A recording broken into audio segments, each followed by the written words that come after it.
Hi everyone, welcome to the bare minimum education. तो आज हम डिस्कस करेंगे 17 अप्रैल 2023 की द हिंदू और द इंडियन एक्सप्रेस का newspaper analysis. But before I start, I just want to say one thing, that in case you find these videos helpful, you can always let me know that by commenting below, liking the video and subscribing to my channel if you haven't done that. तो अगर आपने अभी तक vision IAS की फरवरी month की polity और economy की videos नहीं देखी हैं तो मैं उन वीडियोस को आई बटन में लिंक कर दूंगी, आप जाकर देख सकते हैं। साथ ही में अगर आपने अभी तक इकोनॉमिक सर्वे का डॉक्यूमेंट कवर नहीं किया है और आप अपने प्रीलिम्स के लिए एक दिन में पूरे इकोनॉमिक सर्वे को पढ़ना चाहते हैं एफिशिएंटली, इफेक्टिवली, तो चैनल पर 5 पार्ट्स में, और वो 5 पार्ट्स भी बहुत क्रिस्प हैं, बहुत लंबी वीडियोस नहीं है, आप उसको 1.5x की स्पीड पे देख सकते हैं। तो एक दिन में आप विद क्वेश्चंस जो प्रोबेबल पूछे जा सकते हैं आपके प्रीलिम्स में, वो भी उसमें डिस्कस किए गए हैं। मेंस के पर्सपेक्टिव से क्या क्वेश्चंस पूछे जा सकते हैं वो भी उसमें डिस्कस किए गए हैं। आप एक दिन में पूरे इकोनॉमिक सर्वे के डॉक्यूमेंट को कवर कर सकते हैं। ओके, अब देखिए यहाँ पे जो आज का पहला आर्टिकल है वो इंडियन एक्सप्रेस के एक्सप्लेन्ड सेक्शन का एक आर्टिकल है, a big fat problem in milk. It is nothing but an elaboration on the thumbnail you just saw, but it is a little beyond that. और ये बहुत ही important question है आपके इस बार के प्रीलिम्स के पर्सपेक्टिव से। अब आप सोचेंगे ये तो बहुत ही, this is not very important, it मतलब साउंड नहीं कर रहा है इंपॉर्टेंट, राइट? लेकिन देखिए, मैं आपको पहले भी बता चुकी हूँ, एक कर्नाटका के इलेक्शन से रिलेटेड कंट्रोवर्सी छिड़ गई है। आप देख रहे हैं कि जो ऑपोजिशन है, it has been capitalising on this particular issue, जो नंदनी वर्सेस अमूल की कंट्रोवर्सी, जो हम बहुत डिटेल में डिस्कस कर चुके हैं, राइट? साथ ही में नंदनी वर्सेस अमूल की कंट्रोवर्सी हमने डिस्कस की कर्नाटका इलेक्शंस, उसके साथ ही में हमने तमिलनाडु के केस में भी एक कुछ ऐसी प्रॉब्लम देखी थी। क्या देखी थी हमने प्रॉब्लम? तमिलनाडु की जो एक कोऑपरेटिव है, डेयरी कोऑपरेटिव है, तो वो उनकी कर्ड पे तो जो ऊपर कर्ड इंग्लिश में लिखा हुआ है उसे हिंदी में दही लिखने के लिए कहा गया था। तो of course it was taken as language imposition and all of that. तो वो कंट्रोवर्सी भी हमने रिसेंटली देखी थी। तो एक तो रीजन ये है कि आपको कोऑपरेटिव्स के बारे में पढ़ना है, मिल्क कोऑपरेटिव्स, डेयरी, और ये इन सब चीजों के बारे में पता होना चाहिए। साथ ही में हम ये चीज देख रहे हैं कि मिल्क से रिलेटेड काफी न्यूज आ रही है। जैसे बहुत रिसेंटली एक मिनिस्टर ने अभी कहा कि देखिए, हमें कोई जरूरत नहीं पड़ेगी मिल्क को इंपोर्ट करने की, क्योंकि मिल्क की प्रोडक्शन में कोई शॉर्टफॉल है ही नहीं। This is actually contrary to what we have been reading in the newspapers. तो उन्होंने ऑफ कोर्स जो रिपोर्टर्स थे वो उनसे न्यूज़पेपर्स पढ़ने के बिहाफ पे ही पूछ रहे थे कि देखिए, हम न्यूज़ में ये पढ़ रहे हैं कि मिल्क की प्रोक्योरमेंट नहीं हुई है, इतनी ज़्यादा प्रोडक्शन नहीं हुआ है कोविड की वजह से। तो देखिए, आपके इस बार के प्रीलिम्स के पर्सपेक्टिव से एक बहुत ही इंपॉर्टेंट क्वेश्चन है कि मिल्क की प्रोडक्शन में हमने शॉर्टफॉल देखा, ठीक है, तो उसके क्या क्या रीजंस हैं, और ऑफ कोर्स वो रीजंस लिस्टेड डाउन होंगे नीचे। तो आपको ऑफ कोर्स पता, और ये सारी चीजें आपको विजन आईएएस में नहीं मिलेंगी। ये आपकी कॉमन सेंस, जनरल अवेयरनेस जो आप न्यूज़पेपर्स में पढ़ रहे हैं, जो आपको पता है, उसके आधारित आपको डिसाइड करना है कि क्या फैक्टर्स हैं। तो आप जानते हैं लंपी स्किन डिसीज आई, फिर उसके बाद हमने इससे पहले कोविड-19 देखा था। कोविड-19 में कैसे जो डेयरी फार्मर्स हैं वो अपनी हर्ड को श्रिंक कर रहे थे, यानी कि जितनी भी उनकी कैटल थी, वो बहुत सारे जो प्रेग्नेंट काउस थी, दे वर लेड ऑफ, है ना, क्योंकि वो मिल्क नहीं देती, और उनके लिए ऑफ कोर्स फॉडर प्रोक्योर करना अपनी कैटल के लिए बहुत मुश्किल हो रहा था। They were not making revenues, they were of course बहुत ही डिफिकल्ट सिचुएशन थी। तो कोविड की वजह से बहुत ज्यादा शॉर्टफॉल हुआ है। तो ऐसे बहुत सारे रीजंस हैं जो हमें पढ़ने हैं यहाँ पे, which are very important for you.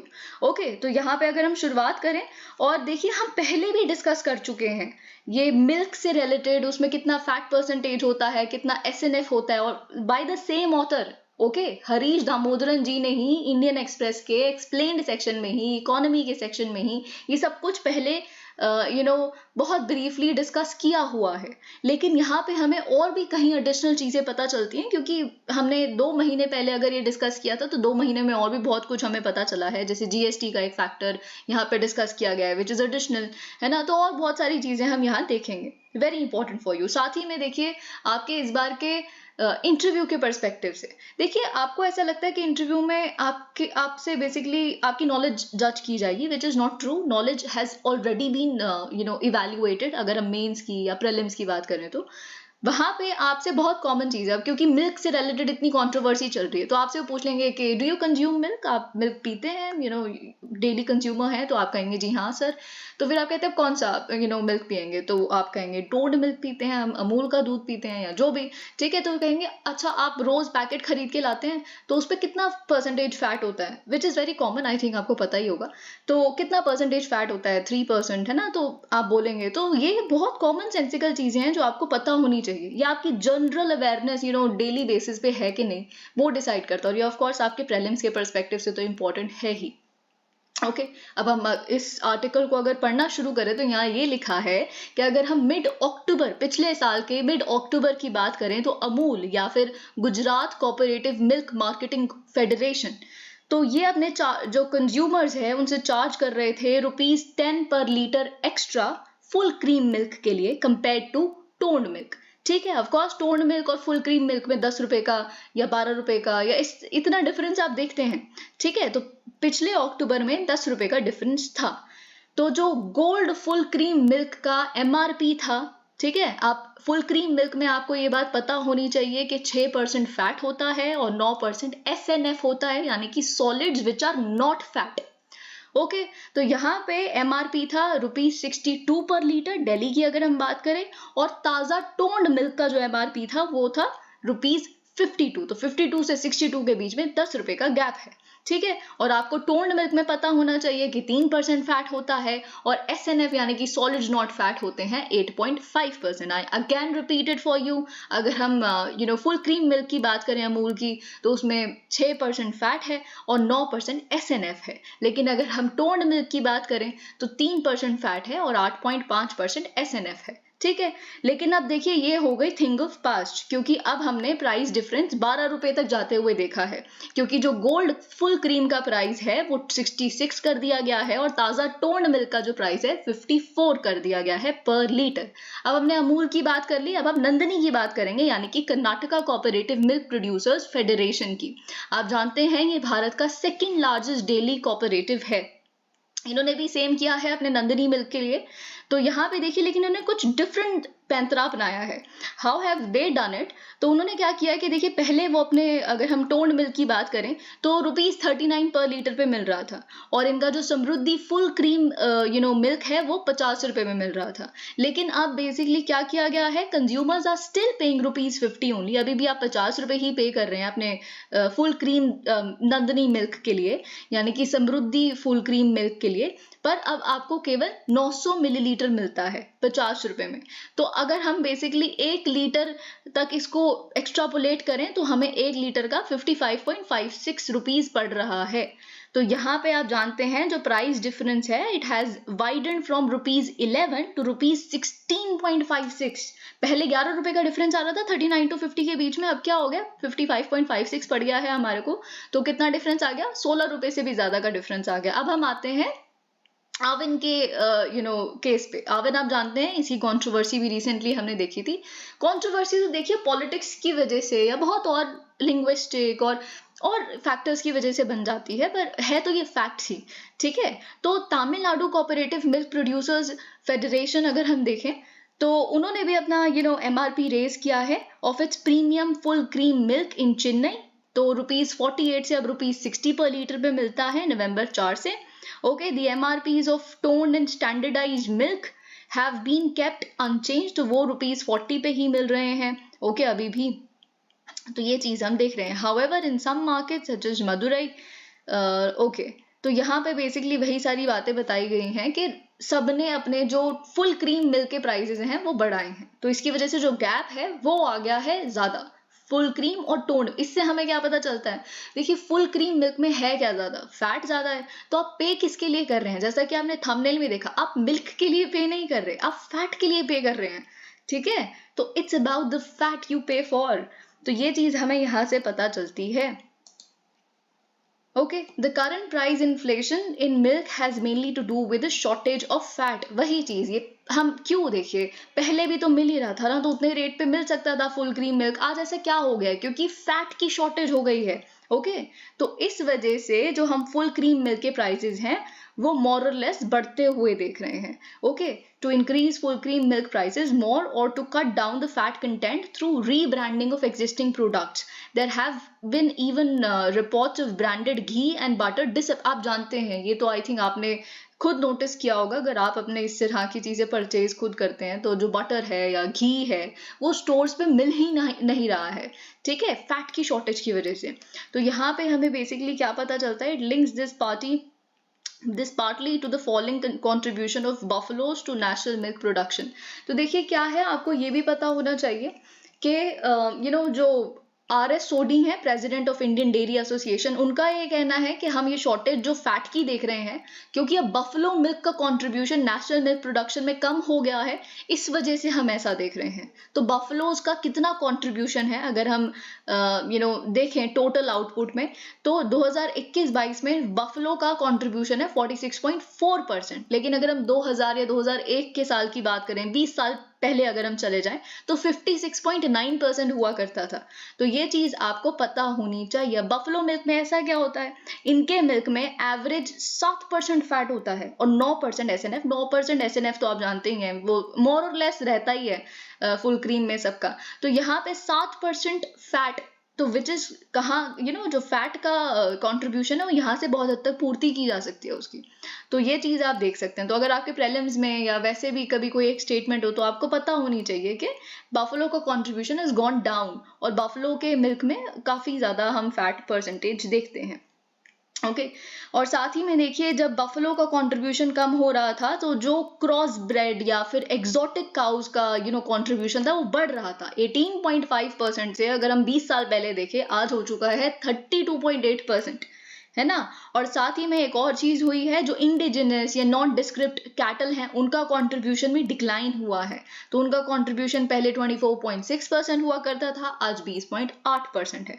तो किसका सबसे बड़ा कंट्रीब्यूशन बढ़ा है, क्योंकि बफलो का भी कंट्रीब्यूशन कम हुआ है, इंडिजिनस काउस का भी कंट्रीब्यूशन कम हुआ है, तो बड़ा किसका, एक्सोटिक या क्रॉस ब्रेड काउस का. ओके तो ये चीज हमें पता होनी चाहिए. तो अगर देखिए आपके प्रीलिम्स में ये स्टेटमेंट लिखी हो कि पिछले 20 साल में या फिर लास्ट 2 डेकेड्स में, ऐसे क्वेश्चंस बनते हैं ना, लास्ट 2 डेकेड्स में हमने देखा है कि इंडिजिनस काउस का जो कंट्रीब्यूशन है टोटल मिल्क आउटपुट में, it has gone up drastically, which is completely wrong. Okay तो ये चीज आपको पता होनी चाहिए. तो साथ ही में आप जानते हैं demand for ghee, ice cream, khoa, butter, ये सब कुछ दे आर गोइंग अप, चीज, हाई फैट मिल्क प्रोडक्ट्स. तो लेकिन सप्लाई यहाँ पे हम क्या देख रहे हैं, supply is coming from cross breads जिनमें लो फैट होता है जिनके मिल्क में, ठीक है. क्रॉस ब्रेड्स के या एक्सोटिक काउस के मिल्क में जो फैट परसेंटेज है वो कम है. तो बेसिकली अगर हम ज्यादा फैट की रिक्वायरमेंट वाले प्रोडक्ट्स, इतनी रेसिपीज और ये सब बनाना चाहते हैं, लेकिन फैट का जो सप्लाई है वो कम है, डिमांड ज्यादा है, तो ये चीज यहाँ पे मिसमैच हो जाती है. ओके इवन टी शॉप्स आप जानते हैं, जो चाय के शॉप्स हैं वो भी प्रेफर करते हैं बफलो मिल्क ज्यादा, क्योंकि with 15 to 16% total solids it can be diluted. आप जानते हैं इसको डाइल्यूट कितना भी आप कर दे लेकिन फिर भी क्रीमियर टी बनती है. Okay export induced inflation. अब हम यहाँ पे इन्फ्लेशन की बात करते हैं. इट इज वेरी रेलेवेंट क्योंकि आज हमें एक एडिटोरियल भी देखना है. El Nino, La Nina, Indian Ocean dipole, इन सब का बेसिकली हमारी इन्फ्लेशन पे क्या इम्पैक्ट है, very important for your mains and also मैं प्रीलिम्स के पर्सपेक्टिव से भी बताऊंगी कि क्या इंपॉर्टेंट है इस बार आपके लिए. ओके तो ये सारी चीजें जो हम यहाँ डिस्कस कर रहे हैं, you please keep these things in your head while we discuss that editorial also. Export induced inflation. अब देखिए, ऑल्दो यहाँ पे हम ये सारे रीजंस के बफलो की कंट्रीब्यूशन कम हो गई, ये तो एक लॉन्ग टर्म में हो ही रहा है ना. तो हम यहाँ पे हम कहते हैं कि देखिए बफलो की कंट्रीब्यूशन कम है इसीलिए आज स्टोर्स में से अचानक से घी खत्म हो गए, ऐसा तो नहीं हो सकता. तो इमीडिएट कुछ रीजन होगा. इमीडिएट रीजन क्या है for rising fat prices? It is exports.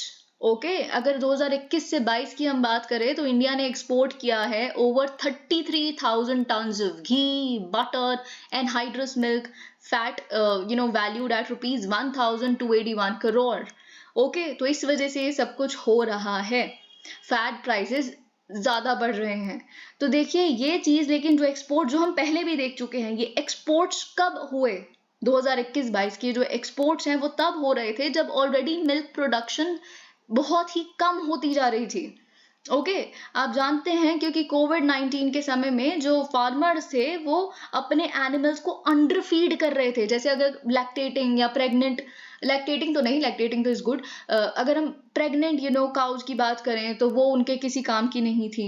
Of course constrained होते हैं, इकोनॉमिक कंस्ट्रेंट्स। अब इस चीज में हम ह्यूमैनिटेरियन या कोई और एस्पेक्ट पे नहीं हिट कर रहे हैं, बिल्कुल इकोनॉमिक सेंस में बात कर रहे हैं कि जो प्रेग्नेंट विमेन है या फिर जो बछड़े हैं, द कब्स इफ वी से देम दैट, तो या काव्स जैसे भी, तो उनके केस में क्या है कि वो मिल्क देते नहीं, तो वो किसी यूज के नहीं है, और तो फिर उनको छोड़ दिया गया ऐसे ही। अब वही जो काव्स हैं जो उस समय बच्चे थे, जब जिनको छोड़ दिया गया ऐसी सड़कों पे या अपने हर्ड में से निकाल दिया गया, क्योंकि उस समय वो इमीडिएट उनके यूज के नहीं थे कोविड-19, वो आज बड़े हो गए हैं और उन्होंने ही आज मिल्क देना है, क्योंकि उस समय पे उनको खाना ही नहीं मिला, अंडर फीड किया गया, तो आज वो दूध भी तो नहीं दे पाएंगे, यील्ड भी तो कम हो जाएगा। तो वही लॉजिक है यहाँ पे, ठीक है। तो ये चीज यहाँ पे लिखी है कि farmers underfed their animals and they also sort of, उन्होंने श्रिंकिंग स्टार्ट कर दी थी अपने हर्ड साइजेस की, क्योंकि कोविड के समय पे तो आप जानते हैं उनको प्राइस ही नहीं मिल रहा था इतने अपने मिल्क का या मिल्क प्रोडक्ट्स का। ओके तो और साथ ही में कोविड-19 के समय में फॉडर, वो तो फॉडर का इन्फ्लेशन तो अभी भी बहुत ज्यादा है, फॉडर का इन्फ्लेशन, लाइफ स्टॉक फीड का जो कॉस्ट है, it is also been going up, तो एक रीजन ये भी है, ठीक है। अगर देखिए आपके प्रीलिम्स में एक रीजन लिखा हो कि फॉडर प्राइसेस, फॉडर इन्फ्लेशन भी एक रीजन है हमारे मिल्क इन्फ्लेशन का, दैट इज ट्रू, क्योंकि अगर एक गाय खाएगी कुछ नहीं और जो आप उसको खिला रहे हो वो महंगा आ रहा है, तो ऑफकोर्स दूध का प्राइस भी तो महंगा होगा, या फार्मर्स अगर महंगा दूध दे रहे हैं तो आगे कोई ट्रेडर उससे खरीदेगा नहीं, तो फिर automatically you get my point right. और लंपी स्किन डिसीज भी एक रीजन है। जो सप्लाई साइड, मतलब क्या हुआ, सप्लाई साइड प्रेशर्स हैं सारे के सारे, they built up just when demand. अब देखिए ये सब कुछ जो सप्लाई साइड प्रेशर्स बिल्डअप जब हो रहे हैं, तो वो समय है जब डिमांड दोबारा से आने लगी है। क्यों? क्योंकि लॉकडाउन खुल रहे हैं, रिस्ट्रिक्शंस जा रही हैं वापस, और रिज्यूम हो रही है इकोनॉमिक एक्टिविटी, तो डिमांड बढ़ रही है, लेकिन अब सप्लाई साइड कम होती जा रही है। तो यहाँ पर भी डिमांड सप्लाई मिसमैच, इन्फ्लेशन तो होती ही डिमांड सप्लाई मिसमैच की वजह से है। Okay exports enabled by global fat prices, क्योंकि हमें ग्लोबल फैट प्राइसेस काफी ज्यादा मिल रहे थे, तो हमने काफी जम के एक्सपोर्ट भी किए। तो इस एक्सपोर्ट ने exports added fuel to the fire, exacerbating domestic shortages. तो पहले ही सप्लाई कम हो रही है और जो सप्लाई है वो हम एक्सपोर्ट कर रहे हैं, तो ऑफ कोर्स जो डोमेस्टिक शॉर्टेजेस हैं वो तो होगी ही।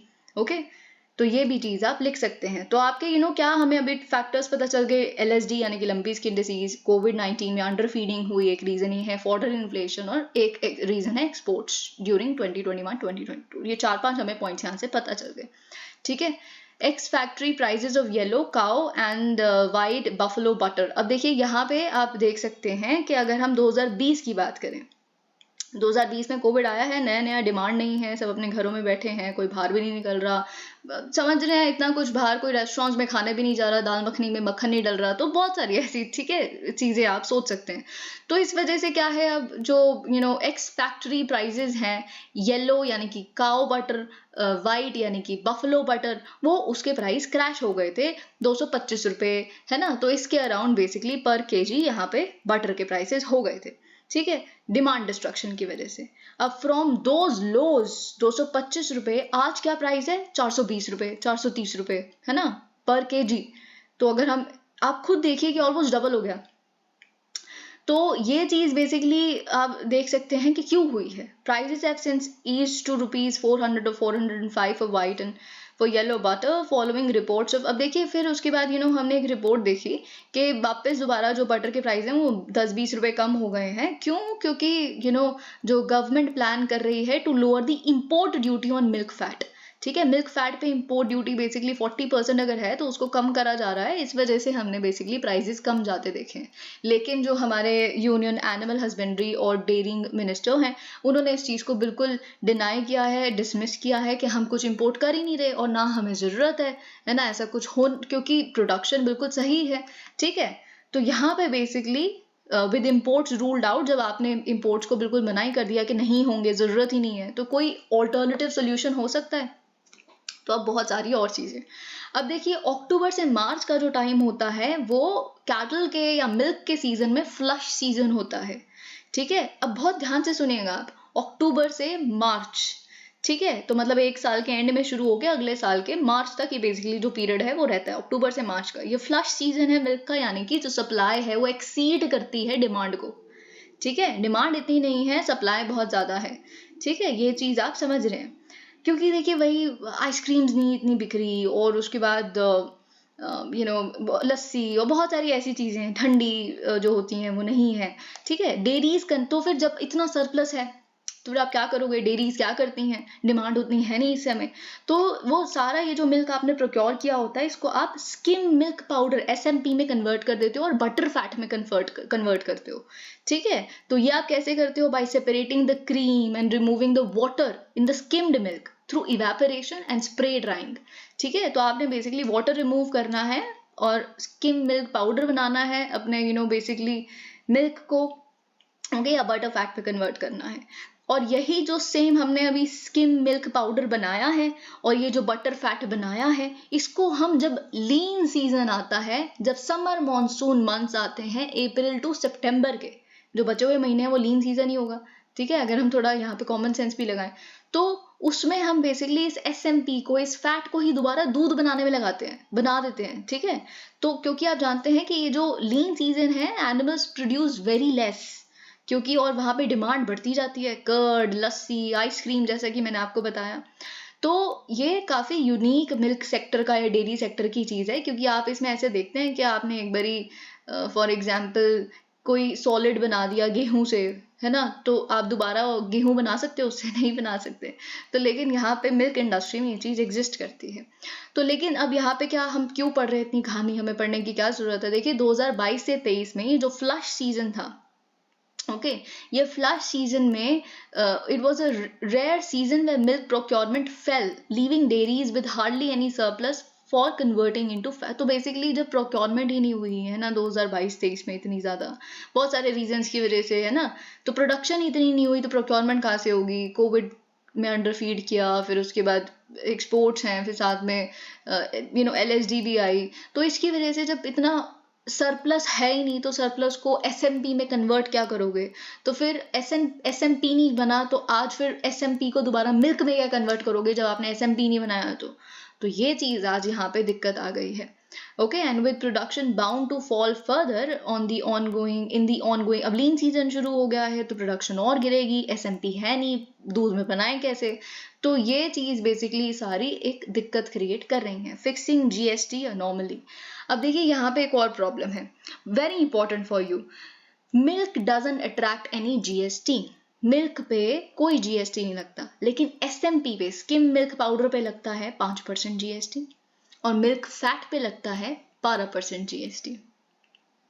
तो इसका मतलब क्या है, जब डेयरीज हैं, जब वो अपने फार्मर्स से मिल्क प्रोक्योर कर रही हैं तो कोई टैक्स नहीं भरना, लेकिन जब वो उसको बेसिकली सॉलिड्स में कन्वर्ट करती हैं SMP या कैसे भी, तो उस पर GST लगता है, या बटर फैट या कोई भी, है ना।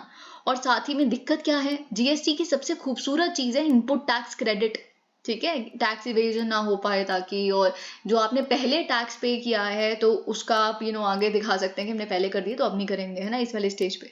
लेकिन इसमें कहाँ से करें, क्योंकि आपने पहले तो मिल्क पे तो कोई टैक्स है नहीं ना। तो ये चीज बेसिकली यहाँ पे दिक्कत आती है, ओके। तो on milk itself there is no GST, prelims के पर्सपेक्टिव से बहुत इंपॉर्टेंट है, क्योंकि इटसेल्फ पढ़ के आपको लगेगा अरे होता ही होगा ना, ऐसे कैसे हो सकता है, ठीक है। Moreover the tax incidence goes up as the fat in the reconstituted milk increases. Of course fat पे तो पैसा लग ही रहा है ना, GST लगेगा ही। तो सिंपली पुट, अगर हम टोटल कॉस्ट देखें फैट की या फिर SMP की, जो रिकॉन्स्टिट्यूशन में अगर हम लगा रहे हैं, 1 लीटर ऑफ मिल्क अगर हमने बनाना है, फुल क्रीम मिल्क आज के समय में, ठीक है, तो हमें बेसिकली आज के समय के हिसाब से लगेंगे ₹67.5, GST भरना पड़ रहा है ₹5.35 पर लीटर, है ना। तो ₹3.84 ऑन फैट और SMP पे ₹1.51, विच इज अल्टीमेटली किसको पास किया जाएगा, कंज्यूमर को। इंपॉर्टेंट नहीं है पर आई थिंक आपको जिस्ट समझ आ रहा है इस चीज का। One way to avoid this is by doing away, तो एक इनका सजेशन ऑथर का ये है कि देखिए GST हटा दीजिए मिल्क सॉलिड्स पे, जो वो मिल्क सॉलिड्स जो मिल्क दोबारा रिकॉन्स्टिट्यूट करने में लगाया जाता है, ठीक है, उस पर GST ना लगे SMP पे या मिल्क फैट पे, ठीक है। अगर आप जीएसटी कंप्लीटली नहीं हटा सकते तो एक और ऑल्टरनेटिव है हमारे पास, आप जीएसटी जो मिल्क फैट्स पे है उसे 5% कर दीजिए। 12% है ना, तो मिल्क फैट्स पे बेसिकली 5% जीएसटी कर दीजिए। क्योंकि देखिए बिल्कुल इनको ऐसा लग रहा है कोई सेंस नहीं है कि मिल्क फैट पे 12% और एसएमपी पे 5%, कोई सेंस है इस बात की, है ना। तो ये डिफरेंशियल रेट्स का कोई सेंस भी नहीं बनता। वैसे भी गुड इनफ कि दोनों पे 5% है तो 5% कर दो, ऐसे, है ना। तो वही चीज़ यहाँ लिखी है, 12% GST on milk fat is also an anomaly. और साथ ही में अगर वेजिटेबल फैट पे, यानी कि एडिबल ऑयल्स पे, एडिबल ऑयल्स में जो फैट है, अगर उस पर हम 5% जीएसटी लगा रहे हैं, तो ये समझ नहीं आता मिल्क फैट पे 12% क्यों है। ये चीज़ देखिए, जीएसटी जब आप पढ़ते हैं ना, तो उसमें इरैशनल टैक्स स्लैब्स है कि उसकी सबसे बड़ी क्रिटिसिज्म है ना। तो उसके बहुत सारे एग्जाम्पल्स, कहीं जो गुड्स हैं वो ना लग्जरी गुड्स हैं ना सिन गुड्स हैं, फिर भी उस पर 28% टैक्स। ऑटो पूरे सेक्टर पे जनरलाइज वे में हम कहें तो पूरे 28% टैक्स। मतलब बहुत सारी ऐसी चीज़ें हैं जो काफ़ी एक्सपर्ट्स को, इकोनॉमिस्ट को, जैसे खुद एक इकोनॉमिस्ट है, काफ़ी पजल करती हैं ये सारी चीज़ें, ठीक है। तो एक एग्जाम्पल हमने यहाँ पे देखा। अब देखिए हम यहाँ पे इंटरनेशनल अफेयर्स से रिलेटेड एक आर्टिकल देखेंगे, army fighting paramilitary in Sudan, why, very important. पहली बात तो देखिए, आई थिंक आप जानते होंगे, because I knew my viewers are even smarter, तो कि आर्मी और पैरामिलिट्री में क्या डिफरेंस होता है। बट जस्ट इन केस आपको नहीं पता, अगर हम इंडिया के कॉन्टेक्स्ट में बात करें तो आप जानते हैं कि हम पैरामिलिट्री फोर्सेस, मिलिट्री फोर्सेस यानी कि आर्मी, और सीएपीएफ पढ़ते हैं। ये 3 विंग्स में हम चीज़ों को यूजुअली देखते हैं, ठीक है। अगर हम सिक्योरिटी की बात करें तो बेसिकली जो मिलिट्री है या आर्मी है, उसमें हम क्या जानते हैं कि इंडियन नेवी है, इंडियन एयरफोर्स है, इंडियन आर्मी है, right. Navy, air force, army military में आते हैं। तो पैरामिलिट्री में क्या आता है? पैरामिलिट्री में आप क्या देखते हैं? आप स्पेशल फ्रंटियर फोर्स देखते हैं, इंडियन कोस्ट गार्ड देखते हैं, असम राइफल्स देखते हैं। तो बेसिकली आपको डिफरेंस क्या समझ आया? देखिए, अगर हम बात करें मिलिट्री की, तो मिलिट्री का काम क्या है? उनकी रिस्पॉन्सिबिलिटी है कि वो हमारे देश की जो एक्सटर्नल बाउंड्रीज हैं उसको प्रोटेक्ट करेंगी, जो इंटरनेशनल या हमारे और फॉरेन देश हैं उनके एग्रेशन से या टेररिज्म से, वही मोर और लेस बाकी कंट्रीज की हॉस्टिलिटी से। तो मिलिट्री का काम या आर्मी का काम वो है। लेकिन पैरामिलिट्री फोर्सेस का काम क्या है कि हमने इंटरनल थ्रेट्स जो हैं उससे लोगों को प्रोटेक्ट करना है। तो वहां पे एक्सटर्नल है, यहाँ पे इंटरनल है। जैसे इंटरनल क्या हो सकता है? अगर हम इंडिया की बात करें, left wing extremism, Naxalites, Maoists, है ना।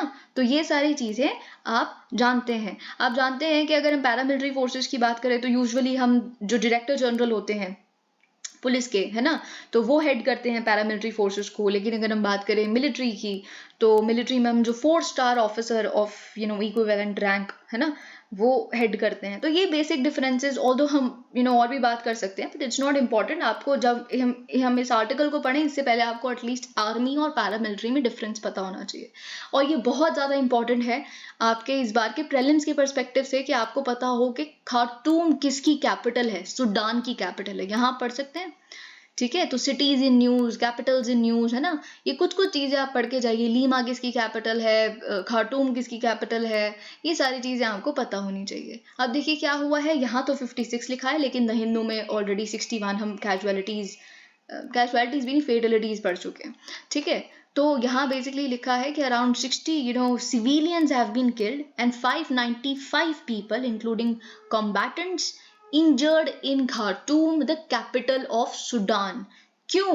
क्योंकि ये बहुत ही absurd है। एक फाइट शुरू हो गई है कंट्री की आर्मी और कंट्री के पैरामिलिट्री फोर्सेस के बीच में। अब देखिए ये बहुत ही अनफॉर्चुनेट है कि साउथ अफ्रीका, सूडान, इथियोपिया, बहुत सारे ऐसे रीजन में पता नहीं आपस में मिलिट्री, सिविलियन, ये क्या चलता रहता है वहां पे। अब देखिए ये खैर, जब आप अपने मेंस के लिए तैयारी करते हैं तो आपको पता है कि आप पढ़ते हैं कि इंडिया एक आप कह सकते हैं कि आइलैंड ऑफ डेमोक्रेसी है थर्ड वर्ल्ड में। Third world is a wrong word वैसे तो, पर फिर भी हम कहते ही हैं ग्लोबल साउथ, थर्ड वर्ल्ड, है ना। तो थर्ड वर्ल्ड की सारी कंट्रीज ने डेमोक्रेसी अपनाई। जब सारी कंट्रीज में से कॉलोनियल मास्टर्स चले गए, सब डीकोलोनाइजेशन हो रही थी हर जगह, तो इंडिया में भी हुई, हर जगह हुई, हमने सबका साथ भी दिया, अफ्रीकन नेशंस में भी, हर जगह। तो इंडिया में ही आज क्यों डेमोक्रेसी है? आप पाकिस्तान देख लीजिए, तो हमारा सबसे नियरेस्ट नेबर है, वहां पे भी मिलिट्री बार बार कू हो जाता है, या हर देश में, म्यांमार देख लीजिए, क्यों नहीं अब इंडिया में सिर्फ डेमोक्रेसी है?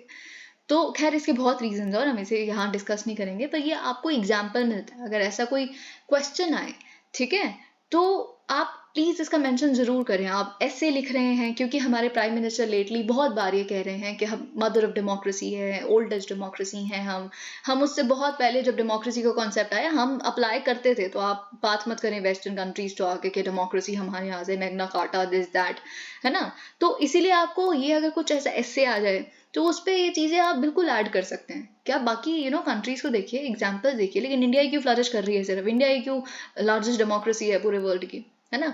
तो यहाँ पे हम, और फिर लेटेस्ट एग्जाम्पल आप सूडान का लिख सकते हैं। देखिए आपस में मिलिट्री लड़नी शुरू हो गई, मिलिट्री पैरामिलिट्री। तो यहाँ पे देखिए हम क्या देखते हैं, since fighting broke out between the country's army and paramilitary forces in Saturday according to the Sudanese doctors union. अब देखिए यहाँ पे हम बहुत आप जानते हैं विच इज़ वेरी अनफॉर्चुनेट, एक इंडियन नेशनल की भी इसमें जान गई है, एल्बर्ट ऑगस्टीन। तो एक स्ट्रे बुलेट से उनकी डेथ हुई है और ये इंडियन एम्बेसी ने खार्तूम में बताया है। Okay, he comes from Kerala. तो एक सिक्योरिटी मैनेजर के रूप में वहाँ पे एक कंपनी है सूडान में, वहाँ काम किया करते थे। तो देखिए यहाँ पे ऐसा हुआ क्यों है, क्लैशेस इरप्ट हुए आफ्टर वीक्स ऑफ, पहले क्या है, टेंशन चल रही थी। रैपिड सपोर्ट फोर्सेस यानी कि जो उनका पैरामिलिट्री ग्रुप है जिसको अब देखिए यहाँ पे आप दो नाम ना याद रखिएगा। अगर हम सूडान की बात करें तो वहां का जो पैरामिलिट्री ग्रुप है उसका नाम है रैपिड सपोर्ट फोर्सेस, RSF, ठीक है। उसको लीड करते हैं एक इंसान जिसका नाम है जनरल मोहम्मद हमदान डगालो, ठीक है। तो डगालो आप शब्द याद रखिएगा। और देखिए ये हमने पैरामिलिट्री देख लिया, अब हम आते हैं मिलिट्री के ऊपर। मिलिट्री को कौन हेड कर रहा है? एक नाम है जिनका लेफ्टिनेंट जनरल अब्दुल फतेह अल बुरहान। तो आप बुरहान वर्सेस डागलो, ठीक है। तो डागलो इज पैरामिलिट्री के बंदे और बुरहान इज एक्चुअली मिलिट्री, ठीक है। तो ये आप याद रखिएगा क्योंकि इनका नाम हम आगे बहुत बार पढ़ेंगे। इनकी एनमिटी क्या है, जो ये सब कुछ हुआ आपको पता होना चाहिए। ओके, तो अब ये देखिए जो बुरहान है, बुरहान सूडान की जो रूलिंग काउंसिल है उसके प्रेसिडेंट भी हैं, उसको हेड भी कर रहे हैं। तो मोरल लेस पूरी कंट्री को जो आज जो मिलिट्री के रूलर हैं वो रूल कर रहे हैं अभी तो, ठीक है। ये आपको पता होना चाहिए। अब ये दोनों में क्या दिक्कत है, क्या टेंशन है जो आज इतने बड़े कॉन्फ्लिक्ट के लोगों की जान जा रही है इतनी बड़ी तादाद में? देखिए इन दोनों का ना कुछ डिसएग्रीमेंट है कि हम सिविलियन रूल तो लाना चाहते हैं कंट्री में, तो किस तरह से 10 साल में होना चाहिए, 5 साल में होना चाहिए, 2 साल में होना, ऐसे बहुत सारी दिक्कतें, डिसएग्री करते हैं दोनों, है ना। तो यहाँ पे देखिए जो US है, UK है, EU, China, Russia, Saudi Arabia, UAE, इन सारी कंट्रीज ने वॉरिंग पार्टीज को बोला है कि देखिए इमीडिएटली इन हॉस्टिलिटीज को एंड कर दीजिए विदाउट प्री कंडीशन, कि नहीं पहले वो कुछ करेंगे, ये कंडीशन है हमारी, उसके बाद हम ये खत्म करेंगे अपनी साइड से। वो कहेंगे नहीं हमारी कंडीशन ये है, फिर हम खत्म करेंगे। नॉनसेंस कंप्लीटली, क्योंकि आप ही के लोगों की जान जा रही है, इसमें क्या प्रोटेक्ट कर रहे हो आप? क्या के पैरामिलिट्री का काम होता है इंटरनल सिक्योरिटी बचाना, उनका काम होता है कौन सी प्रोटेक्शन हो रही है? लोगों को तो आप ही मार रहे हो, आपकी वजह से आप ही के लोग मरी जा रहे हैं, ठीक है। तो ये चीज बेसिकली, हाँ। और जो यूनाइटेड नेशंस के सेक्रेटरी जनरल हैं एंटोनियो गाटर्स, उन्होंने बुरहान और डागलो दोनों से ये बात की है that you please stop the violence post Bashir unrest. अब देखिए जो रूट्स हैं इस कॉन्फ्लिक्ट की, दे गो बैक टू अप्रैल 2019। अब अप्रैल 2019 में क्या हुआ था, जब सूडान का long serving authoritarian president Omar al Bashir, आप जानते हैं, तो उनकी सरकार को ओवरथ्रो किया गया था मिलिट्री जनरल्स द्वारा, ठीक है। तो आप जानते हैं पूरी कंट्री उनके अगेंस्ट थी, उमर अल बशीर के। तो फिर उसके बाद बेसिकली मिलिट्री जनरल्स ने, मतलब एक कू हुआ था ऑफ कोर्स, तो उन्होंने बेसिकली ओवरथ्रो किया था। लेकिन आप जानते हैं जो सिविलियन प्रोटेस्ट है कि डेमोक्रेटिक इलेक्शन जो है ना, सिविलियन गवर्नमेंट हो, वो अभी भी चलती रही। तो 4 months लेटर एक सॉवरेनिटी काउंसिल बनाई गई, इंटरिम आप कह सकते हैं, टेम्परेरी एक सॉवरेनिटी काउंसिल बनी है कि पावर शेयरिंग बॉडी है मिलिट्री ऑफिसर्स और सिविलियंस के बीच में, ठीक है। It was constituted to lead Sudan to elections, के 2023 के एंड में इलेक्शंस होंगे, अभी के लिए सॉवरेनिटी काउंसिल बना देते हैं, कुछ यहाँ पे सिविलियंस हैं, कुछ मिलिट्री ऑफिसर्स हैं, पावर शेयर की हुई है, थोड़े पोस्ट आप संभाल लो, थोड़े हम संभाल लेंगे, ये सारी चीजें करके, ठीक है। अब यहाँ पे अब्दुल्ला हमदोक है ना अपॉइंट किए जाते हैं प्राइम मिनिस्टर के रूप में फॉर द ट्रांजिशन पीरियड, जब तक इलेक्शन नहीं हो जाते 2023 है ना, तो तब तक के लिए। तो अगस्त 2019 में उन्हें नियुक्त किया जाता है। लेकिन अब मिलिट्री क्या करती है, वो हमदोक की गवर्नमेंट को अक्टूबर 2021 में 2 साल बाद यानी कि ओवरथ्रो कर देती है। और फिर बुरहान, जो मिलिट्री के जनरल हमने लेफ्टिनेंट जनरल देखे, बुरहान बन जाते हैं de facto leader of Sudan, जैसे कि मैंने आपको बताया। अब यहाँ पे जो डगलो है, ठीक है, तो वो वाइस प्रेसिडेंट बनते हैं, वही जो पैरामिलिट्री वाले ग्रुप के लीडर हैं, ठीक है। तो वाइस प्रेसिडेंट, और दोनों ने मिलकर ही कू किया था, दे वर पार्टनर्स ओनली। वही होता है, पता नहीं क्यों ऐसा हो जाता है कि जो पार्टनर्स ही होते हैं वही एक दूसरे के खिलाफ बाकी कंट्रीज में कू कर देते हैं, यही पाकिस्तान में होता है। खैर, so he became second in command, vice president बने। तो बुरहान ने अनाउंस किया कि देखिए military would hold power until elections were held in July 2023. अब आर्मी और आरएसएफ का ये टसल शुरू कैसे होता है? Soon after the takeover, relations between the military and the RSF, which was formed in 2013, ठीक है, तो आरएसएफ 2013 में बना था। तो जब इन्होंने टेक ओवर कर लिया, प्रेसिडेंट बन गए, वाइस प्रेसिडेंट बन गए, तो उसके बाद ही और साथ में आपको ये भी पता होना चाहिए पैरामिलिट्री फोर्सेस जो हैं आरएसएफ, उस पर काफी ह्यूमन राइट्स अब्यूजेस के चार्जेस हैं कि उन्होंने मैसेकर भी किया हुआ है ऑफ मोर देन 120 प्रोटेस्टर्स इन जून 2019, ठीक है। तो दोनों के बीच में रिश्ते बहुत जल्दी खराब होने शुरू हो गए। बुरहान और डागलो जो हैं, they disagree over the 10,000 strong RSF should be integrated in the army and which authority should oversee that process, कि कैसे जो ये पैरामिलिट्री फोर्स है इसको आर्मी में इंडक्ट किया जाए, इंटीग्रेट किया जाए, कितने साल इसको लगेंगे, क्या प्रोसेस होगा, क्या अथॉरिटी ये प्रोसेस को देखेगी, इंटीग्रेशन को। साथ ही में जो डगलो है, उनका ये कहना है कि इस इंटीग्रेशन को डिले कर दिया जाए अगले 10 साल तक, लेकिन आर्मी चाहती है नहीं, 2 साल के अंदर अंदर ही होगा ये, ठीक है। तो पिछले हफ्तों में क्या हुआ कि आरएसएफ ने क्या बोला कि हम अब ठीक है फाइट शुरू करो फिर, ठीक है। तो RSF redeployed around Sudan which the army saw as a provocation. Army ने सोचा कि आपने जब सुडान के आसपास खुद को कैपिटल के आसपास खुद को ऐसे रीडिप्लॉय कर लिया तो ये प्रोवोकेशन है, थ्रेट है हमारे लिए, आर्मी के लिए थ्रेट है आरएसएफ से। तो with both sides on edge, a fierce battle broke out on Saturday. A grim prognosis. The third largest country, Africa की third largest country है by size. It has seen repeated pro-democracy protests since the coup. ठीक है, जब देखिए इन्होंने कू किया, Burhan president बन गए, तब से लेके अभी तक बहुत बार प्रोटेस्ट देखी है कि डेमोक्रेसी लाइए, कब आएगी डेमोक्रेसी। लेकिन अब ये जो बैटल छिड़ गई है आर्मी और आरएसएफ के बीच में, तो ये जो डेमोक्रेसी का ट्रांजिशन है ये इवन मोर डिफिकल्ट बन जाता है। अब दोनों में से कोई एक खुद को एक दूसरे को मार के किसी का कोई सेक्शन कह देगा कि अब हम लीडर हैं और हम ही चलाएंगे सरकार। कहते तो सारे ही हैं डेमोक्रेसी होगी, ये होगा, होता तो क्या ही है। some experts fear the tussle could become a wider conflict. Sudan economy आप जानते हैं, देखिए इन सारी चीज़ों में सफ़र सिर्फ आम जनता करती है वहाँ की, क्योंकि इनकी इकोनॉमी में ऑलरेडी हाइपर इन्फ्लेशन है, मैसिव फॉरेन डेट है इनके ऊपर, billions of dollars given in international support and debt relief वो फ्रीज कर दिया गया था जब हमदोक की सरकार को आउस्टर किया गया इन मिलिट्री जनरल्स द्वारा। A coalition of civilian groups that has been pushing for Sudan's transition to democracy. उन्होंने बोला है कि देखिए ये एक बहुत बड़ा मोमेंट आ गया है हमारी हिस्ट्री में, क्योंकि अब कोई भी जीतेगा नहीं इसमें, और बस हमारी कंट्री हमेशा के लिए समाप्त हो जाएगी, और तो क्या ही होगा इसमें, ठीक है। तो ये चीज़ यहाँ पे अब देखिए, यहाँ अगेन हम देख रहे हैं उत्तर मरूर इंस्क्रिप्शन के बारे में। हम कम से कम 2 से 3 बार इसको बहुत डिटेल में डिस्कस कर चुके हैं।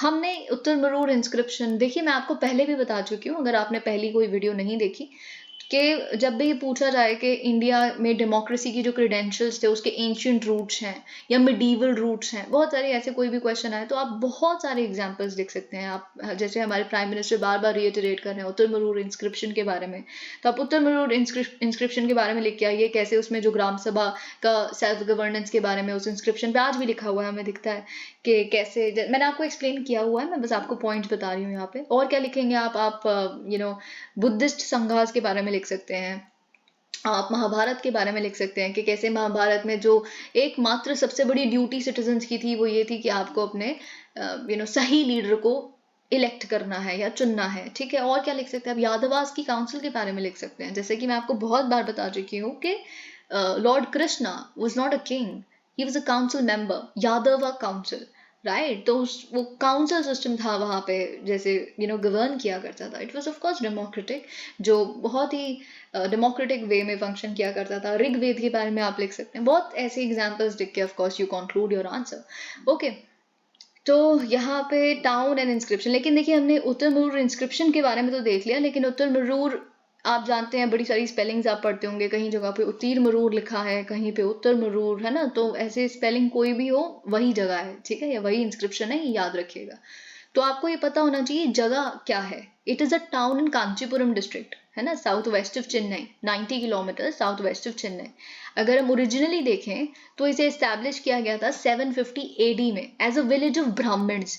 आप जानते हैं कि रॉयल ग्रांट्स दी जाती थी बहुत बड़े किंग्स द्वारा, ठीक है. हर कोई ब्राह्मण्स को ये आपका विलेज हुआ, आप पढ़ते हैं ये सब कुछ, ठीक है. तो वैसे एक रॉयल ग्रांट के रूप में जो पल्लवा नंदीवर्मन टू, पल्लवा किंग थे नंदीवर्मन टू, उनके रेन के दौरान एक रॉयल ग्रांट के रूप में उत्तर मरूर विलेज को ब्राह्मण्स को एक विलेज के रूप में दिया गया था.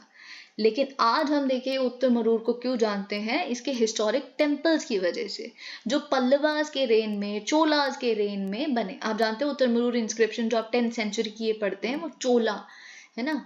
मैं आपको बता चुकी हूँ, खैर हम यहाँ पे दोबारा पढ़ लेते हैं.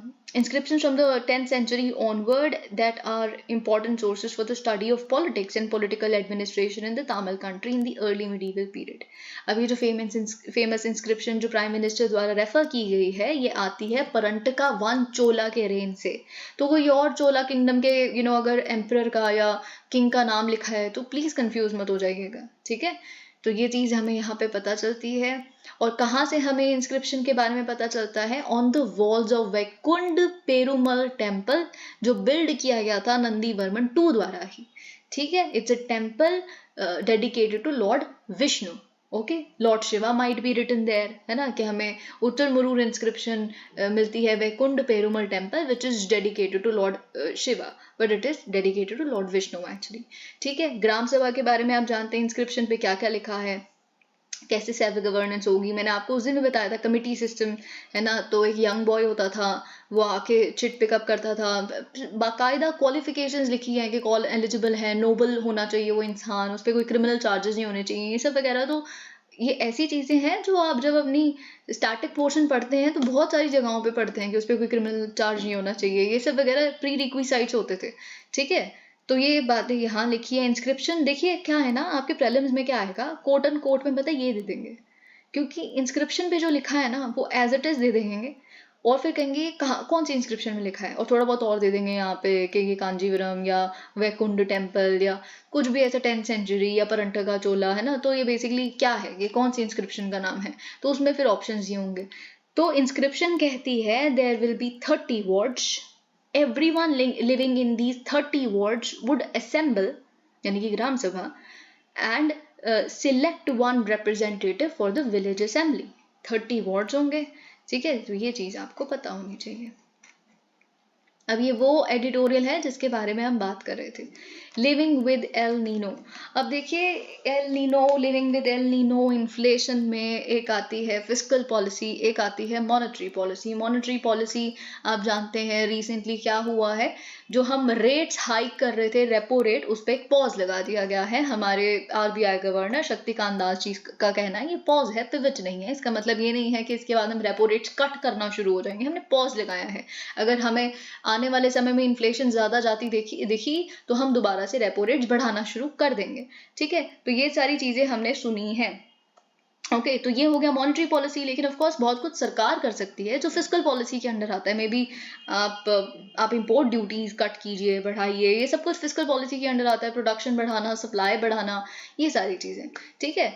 तो आप प्लीज दोनों ही कैसे इन्फ्लेशन को कर्ब करने के लिए हेल्प कर सकती हैं, ये आप क्वेश्चन प्रिपेयर करके जाइए. क्या इम्पैक्ट हो सकता है, देखिए सबसे पहली बात तो एल नीनो, ला नीना और इंडियन ओशन डायपोल, इसके बारे में आप पढ़ के जाइए, ठीक है, कि कैसे हमारी हिस्ट्री है ड्राउट्स की वो एल नीनो से रिलेटेड है.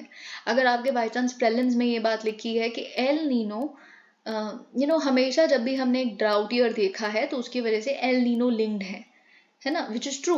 लेकिन हर बार एल नीनो एक ड्राउट कॉज करता है, that is not true. Her bar El Nino drought नहीं कॉज करता, क्योंकि फिर आ जाता है आईओडी यानी कि इंडियन ओशन डाइपोल। इसके हम आप एग्जांपल्स देख चुके हैं, बहुत एल नीनो पे सारी इंफॉर्मेशन पढ़ चुके हैं। आप जानते हैं जब से आईएमडी ने और स्काईमेट ने बहुत सारी चीजें बताई हैं कि ला नीना का समाप्त होता है समय एल नीनो आता है। तो आप please with diagrams El Nino, La Nina, IOD पढ़ के जाएं। क्या इसका इम्पैक्ट होता है हमारी मानसून पे, इंडिया के मानसून पे, ये सब कुछ भी पढ़ के जाएं। प्रीलिम्स के पर्सपेक्टिव से भी इंपॉर्टेंट है, मेंस के पर्सपेक्टिव से भी इंपॉर्टेंट है, और इन सारी चीज़ों का इन्फ्लेशन पे क्या इम्पैक्ट होता है वो भी पढ़ के जाइए। तो देखिए हम पहले ब्रीफली वही डिस्कस कर लेते हैं, फिर उसके बाद हम देखेंगे कि यहाँ पे क्या लिखा है, बहुत ब्रीफली देख लेते हैं।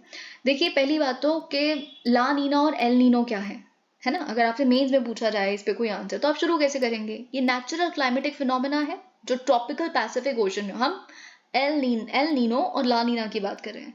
तो these are to natural climatic phenomena occurring across the tropical Pacific ocean, और ये इन्फ्लुएंस करते हैं वेदर कंडीशंस को all over the world. Simple, this is your introduction. फिर उसके बाद आप क्या करेंगे? अगर डिपेंड्स ना, फिर भी मैं आपको बता देती हूँ, आपको जो समय क्वेश्चन पूछा जाए उस हिसाब से आंसर लिख सकते हैं फिल्टर करके। तो एक तो होती है नॉर्मल कंडीशन कि यहाँ एल नीनो भी नहीं है, ला नीना नहीं है। तो नॉर्मल कंडीशंस में क्या होता है आप जानते हैं, जो नॉर्दर्न ऑस्ट्रेलिया, ये देखिए अगर हम एल नीनो ला नीना की बात करें ना, तो ऑस्ट्रेलिया आप अपने दिमाग में रखिए, और ऑस्ट्रेलिया के बाद अपने दिमाग में आप साउथ अमेरिका रखिए, है ना। आप डायग्राम्स जानते हैं, अब तो खैर आप इतने पास आ गए हैं एग्जाम के, आपको सब कुछ पता है, ठीक है। तो आप एक जगह अपने जो ऑस्ट्रेलिया वाला पार्ट है वो रखिए, और which is western Pacific ocean, और अगर हम साउथ अमेरिका वाला पार्ट देखें which is eastern Pacific ocean, अगर हम इस कॉन्टेक्स्ट में देखें। तो यहाँ क्या होता है आप जानते हैं, जो नॉर्दर्न ऑस्ट्रेलिया और इंडोनेशिया और ये आसपास वाला रीजन है, ठीक है। तो यहाँ पे इसके आसपास क्या होता है, लो प्रेशर जनरेट होता है। ओके, लो प्रेशर जनरेट होता है कहाँ पे? अगर हम ये ऑस्ट्रेलियन रीजन नॉर्मल कंडीशंस की बात कर रहे हैं, ठीक है। और हाई प्रेशर जनरेट होता है कहाँ पे? पेरू के कोस्ट पे, साउथ अमेरिका पे आ गए हम, ठीक है। तो इसका रिजल्ट क्या होता है कि ट्रेड विंग्स ब्लो करती हैं over the Pacific ocean more strongly from east to west. यहाँ पे ईस्ट क्या है? साउथ अमेरिका है, ईस्टर्न पैसिफिक ओशन, राइट। तो यहाँ पे high pressure to low pressure, right. तो ये चीज यहाँ पे होती है कि बहुत स्ट्रॉन्ग, यहाँ पे हम देखते हैं कि जो ट्रेड विंड्स हैं वो ब्लो कर रही हैं ईस्ट टू वेस्ट, है ना। तो ये जो ईस्टर्ली फ्लो हो रहा है ट्रेड विंड्स का, है ना, तो ये अपने साथ वार्म वाटर्स लेके जाती है वेस्टवर्ड, यानी कि ऑस्ट्रेलिया की तरफ, है ना। और आप जानते हैं फिर ऑस्ट्रेलिया की तरफ जब आप इसे लेके गए तो वहां पे थंडरस्टॉर्म्स आते हैं इंडोनेशिया में, ऑस्ट्रेलिया में, है ना। लेकिन अगर हम पेरू के कोस्ट की बात करें, यानी कि साउथ अमेरिका की बात करें, तो वहां पे अब जगह खाली हो गई, आप वार्म वाटर तो वहां ले गए, ऑस्ट्रेलिया लेके चले गए साउथ अमेरिका से, तो अब इस जगह का क्या करना है? अब नीचे से क्या होता है, कोल्ड जो वाटर है जिसमें न्यूट्रिएंट्स हैं ऑफ कोर्स, वो उसकी अपवेलिंग होती है, तो फिर वो ऊपर आ जाता है उसकी जो जगह खाली हुई है उसको फिल अप करने के लिए, ठीक है। तो इस जिसे हम ऑफ कोर्स पेरूवियन करंट और ये सब आप जानते हैं, कोल्ड वाटर करंट है, तो वो ये नॉर्मल सर्कमस्टांसेस है, ठीक है, जिसकी वजह से आप जानते हैं कि बहुत ज़्यादा फिश जो कल्टीवेशन है वो बहुत अच्छी होती है पेरूवियन कोस्ट में, बिकॉज ये कोल्ड वाटर अपवेलिंग होती है ना नॉर्मल सर्कमस्टांसेस में। अब हम आते हैं नॉर्मल कंडीशंस हमने देख लिया, आप इसका एक डायग्राम बना देना। फिर उसके बाद एक आती है एल नीनो। एल नीनो में भी जब आप लिख दें कि ये एल नीनो होता है, ये इसका इम्पैक्ट है वर्ल्ड पे, ये इसका इम्पैक्ट है इंडियन मानसून पे, और फिर एक डायग्राम बना दो, ठीक है। तो एल नीनो का आप जानते हैं इसका शब्द का मतलब क्या है? क्राइस्ट चाइल्ड, है ना, ये बात आप जानते हैं। तो इसमें क्या होता है बेसिकली, जो वार्मिंग हो रही है of eastern Pacific, central and eastern Pacific. तो देखिए बेसिकली क्या है, हमने क्या देखा है, कोल्ड करंट होता है साउथ अमेरिका वाले या पेरूवियन कोस्ट पे, जिसकी वजह से यहाँ फिश कल्टीवेशन और ये सब कुछ बहुत ज्यादा है, अच्छी इंडस्ट्री है। लेकिन अब यहाँ पे कोल्ड की जगह वार्म हो गया, ठीक है। तो ये चीज बेसिकली यहाँ पे हम देख रहे हैं। तो वार्म वाटर्स अक्रॉस जो कोस्ट ऑफ इक्वेडर और पेरू, है ना, ये एल नीनो का सिग्निफिकेंस है। तो ये चीज आप जानते हैं, ठीक है। तो अब देखिए बेसिकली यहाँ पे भी आप जब डायग्राम बनाएंगे तो वीक ट्रेड विंड्स हो गई, यूजुअली ट्रेड विंड्स स्ट्रॉन्ग होती हैं, तो ईस्ट टू वेस्ट चला गया, ऑस्ट्रेलिया चले गए वार्म वाटर, तो यहाँ रिवर्स हो गई, ये बेल्ट ही रिवर्स हो गई। तो वापस जो वार्म वाटर वहां ऑस्ट्रेलिया लेके जाना था वो हमारे पे ही रह गया, और वार्म वाटर ही रह गया, नीचे से कोल्ड वाटर का अपवेलिंग हुई नहीं, है ना। तो ये चीज एल नीनो में होती है, ये आप जानते हैं, ठीक है। अगर हम वर्ल्ड पे बात करें तो इसका क्या इम्पैक्ट होता होगा, of course ocean temperatures, ocean currents, इससे सब कुछ इम्पैक्ट होता है ना। तो ये बात आप जानते हैं। रेनफॉल अगर हम देखें वो ड्रास्टिकली इंक्रीज हो जाती है साउथ अमेरिका में, क्योंकि वार्म वाटर जहाँ होगा, low pressure and all of that, है ना, वार्म वाटर जहाँ होगा वहाँ ऑफ कोर्स ज़्यादा रेनफॉल होगी। तो रेनफॉल बहुत ज़्यादा हो जाती है साउथ अमेरिका, इक्वेडर, पेरो, है ना, ये सारे रीजन में। और ऑफ कोर्स ज़्यादा रेनफॉल हो रही है तो फ्लडिंग, इरोजन ज़्यादा है। लेकिन अगर हम इंडिया की बात करें, एल नीनो जो हमारा ईयर शुरू हो गया है, एल नीनो का इम्पैक्ट इंडियन मानसून पे क्या होता है, इट्स इन्वर्सली रिलेटेड, है ना। इसमें इंडियन मानसून के केस में हम ड्राउट्स देखते हैं यूजुअली इंडिया में, राइट। तो इंडिया में जो अभी तक हमने 6 बहुत बड़े ड्राउट्स देखे हैं 1871 से लेके अभी तक, they have been El Nino droughts only. El Nino की वजह से ही हमने देखा है। रिसेंटली हमने 2002 में ड्राउट देखा, 2009 में, ये सारे हम जो फैक्ट्स हैं वो भी हम डिस्कस कर चुके हैं। इंडियन एक्सप्रेस में ही बहुत बड़ी रिपोर्ट आई थी, ठीक है। लेकिन आपको ये बात पता होनी चाहिए, ऐसा नहीं है कि हर बार एक एल नीनो लीड ही करेगा एक drought.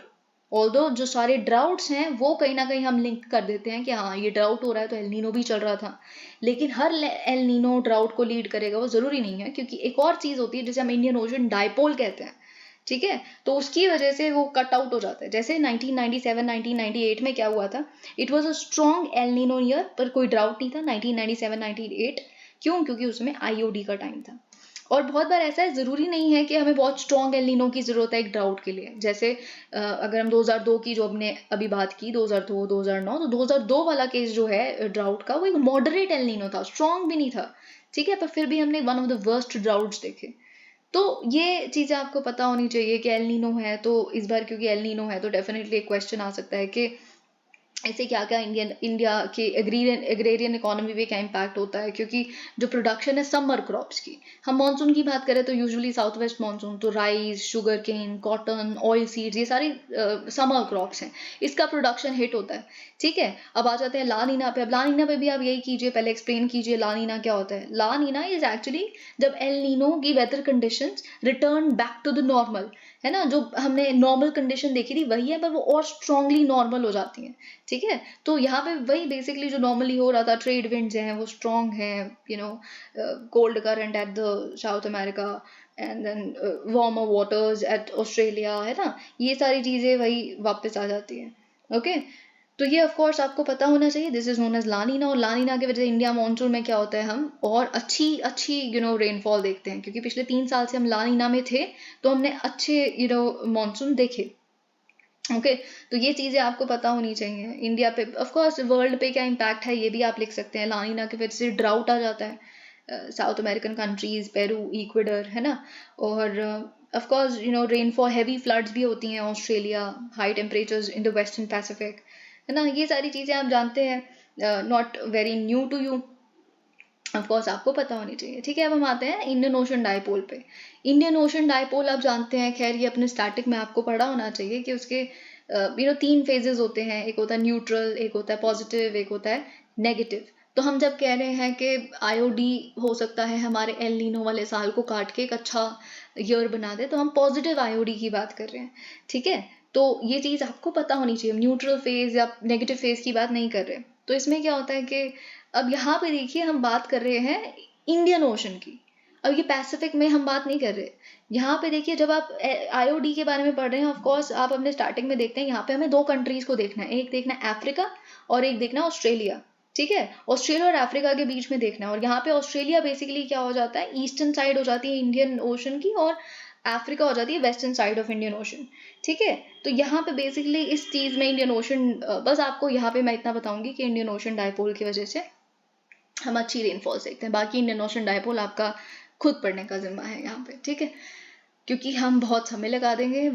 It has clearly shown that the RBI, तो बेसिकली ऑथर का ये कहना है कि जब आरबीआई ने अपने रेपो रेट्स और बढ़ाने से पॉज लगा दिया, तो इससे पता चलता है सबसे अच्छी बात कि आरबीआई ब्लाइंडली फॉलो नहीं करती जो यूएस फेडरल रिजर्व कर रहा है उसको, क्योंकि यूएस फेड रेज करता जा रहा है अपने इंटरेस्ट रेट्स को ताकि वो इन्फ्लेशन को टेम कर सके। दूसरा हमें क्या पता चलता है कि आरबीआई के पास बहुत कॉन्फिडेंस है, विच इज़ ट्रू।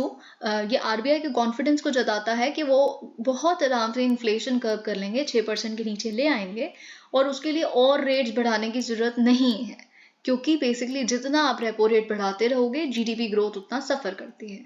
तो हम 6% भी रख लेंगे, हम रेट्स नहीं बढ़ाएंगे और हमारी जीडीपी भी और ग्रो कर सकती है। क्योंकि देखिए जब सारी कंट्रीज़ को इतना कॉन्फिडेंस है इंडिया में, इंडिया की जीडीपी ग्रोथ में, कि एक आउटलायर कंट्री, एक ऐसी एकमात्र मेजर कंट्री जो ग्रो कर रही है in spite of the recession fears and all of that, है ना, तो हम उसको नहीं डिसरप्ट करना चाहते, आरबीआई भी नहीं करना चाहती, तो इसीलिए ये हमने यहाँ पे देखा है।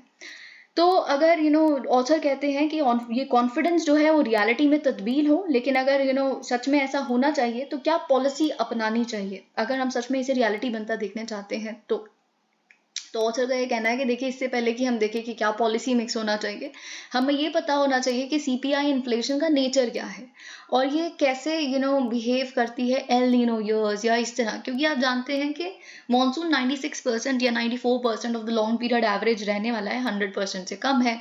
तो ऑफकोर्स यहाँ पे अल नीनो के बारे में हमें पता चलता है। आईएमडी ने कहा है 96% बिलो एवरेज होगा और स्काईमेट ने कहा है कि 94%। 94% तो देखिए बुरी बात हो जाती है थोड़ा, 96% इज स्टिल क्वाइट नॉर्मल, है ना।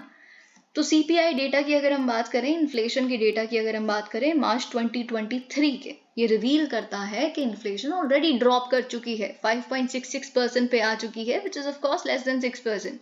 इंटरेस्टिंगली ये जो ड्रॉप आया है ओवरऑल इन्फ्लेशन में, वो फूड इन्फ्लेशन से आया है। देखिए इन्फ्लेशन भारत में क्या है ना, जो कॉज होता है वो भी फूड इन्फ्लेशन की वजह से, क्रूड इन्फ्लेशन भी हो जाता है बहुत बार, लेकिन जो इन्फ्लेशन वही है ना कि ऐसा कहा जाता है कि सरकारों को कभी टमाटर प्याज पे नहीं खेलना चाहिए।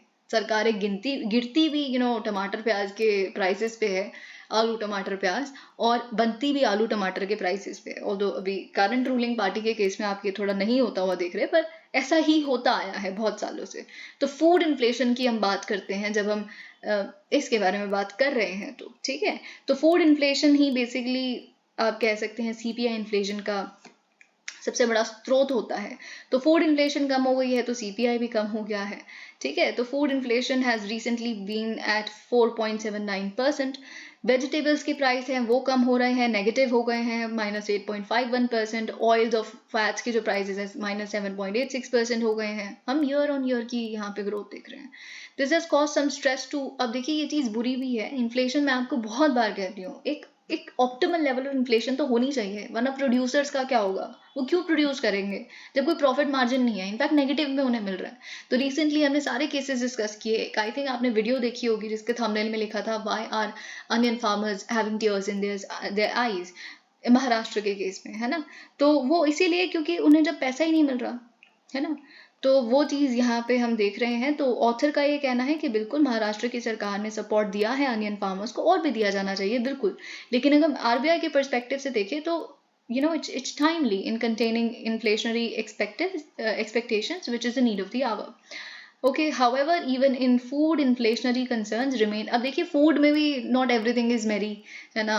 ठीक है, हमने देखा कि पोटैटो, ऑनियंस और बाकी वेजिटेबल्स और इसमें फैट्स में हम कम प्राइसेस देख रहे हैं, लेकिन सीरियल्स, अभी मिल्क हमने देखा है बहुत ही रिसेंटली, मिल्क के प्राइसेस देखे, milk cereals, milk products, they are going up. Spices जहाँ पे इन्फ्लेशन बढ़ रही है, ठीक है, तो ये चीज़ हम देख रहे हैं। Okay, milk and milk products आप जानते हैं they have the highest weight in CPI and so contributes the most to CPI inflation. अगर आपको ये सेंटेंस लिखा मिले कि milk and milk products have highest weight in CPI और इसीलिए सबसे ज़्यादा कॉन्ट्रीब्यूट करते हैं सीपीआई इन्फ्लेशन को, दैट्स ट्रू।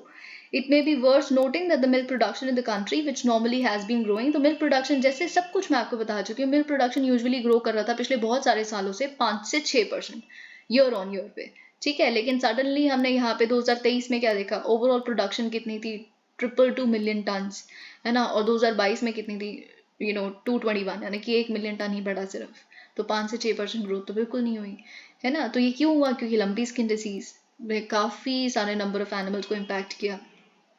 ओके, तो ऑल्दो हम देख रहे हैं कि दोबारा milk production is going up, but let's see, Amul has raised it's prices 3 times and mother dairy even more in a single year. In such a situation, the only logical situation in the short term to contain the milk prices seems to be reducing them. तो author का ये साफ साफ कहना है कि देखिए हमने इससे पहले वाले ऑथर से क्या सुना कि हम क्या कर सकते हैं, जीएसटी कम कर सकते हैं एंड ऑल ऑफ दैट, है ना, या तो जीएसटी हटा दो या ये सारी चीज़ें, ठीक है। तो ये ऑथर कह रहे हैं कि देखिए इंपोर्ट तो करना ही पड़ेगा, इंपोर्ट ड्यूटी कम कर दो, ठीक है, तो ये इनका ये कहना है कि जो इम्पोर्ट ड्यूटी आप स्किम्ड मिल्क पाउडर पे या बटर पे है ना, तो उसको 15% कर दो। तो ये चीज़ इन्होंने सजेस्ट किया है इन द मीडियम। तो ये बेसिकली क्या हुआ, शॉर्ट टर्म में क्या करना है, मीडियम टू लॉन्ग टर्म में क्या करना है। मीडियम टू लॉन्ग टर्म में बेसिकली आपको fodder supplies, good quality fodder supplies, fodder में देखिए, फॉर्डर पे एक फुल फ्लेज्ड क्वेश्चन आ सकता है आपके GS3 में, और हम इसका आंसर डिस्कस कर चुके हैं। फॉर्डर इन्फ्लेशन एक बहुत बड़ा क्वेश्चन है, कैसे फार्मर प्रोड्यूसर ऑर्गेनाइजेशन बननी चाहिए एंड ऑल ऑफ दैट, ठीक है। तो साथ में प्रोडक्टिविटी भी रेज कीजिए। ये medium to long term suggestion हो गई। अब हमने देख लिया कि मिल्क का केस में क्या करना चाहिए। मिल्क का सोल्यूशन भी हमें मिल गया। शॉर्ट टर्म में आप इंपोर्ट ड्यूटी 15% कर दो 40% से, और लॉन्ग टू मीडियम टर्म में फॉर्डर सप्लाईज इंप्रूव करो, गुड क्वालिटी फॉर्डर लेके आओ एंड ऑल ऑफ दैट। अब आते हैं सीरियल्स पे, क्योंकि सीरियल्स की वजह से अभी तो इन्फ्लेशन है, हमने देखा, ठीक है। तो wheat inflation, non PDS wheat inflation, it is still roaring at about 20%, though it is likely to come down in the next 2 months as harvesting and procurement picks up in Punjab Haryana belt.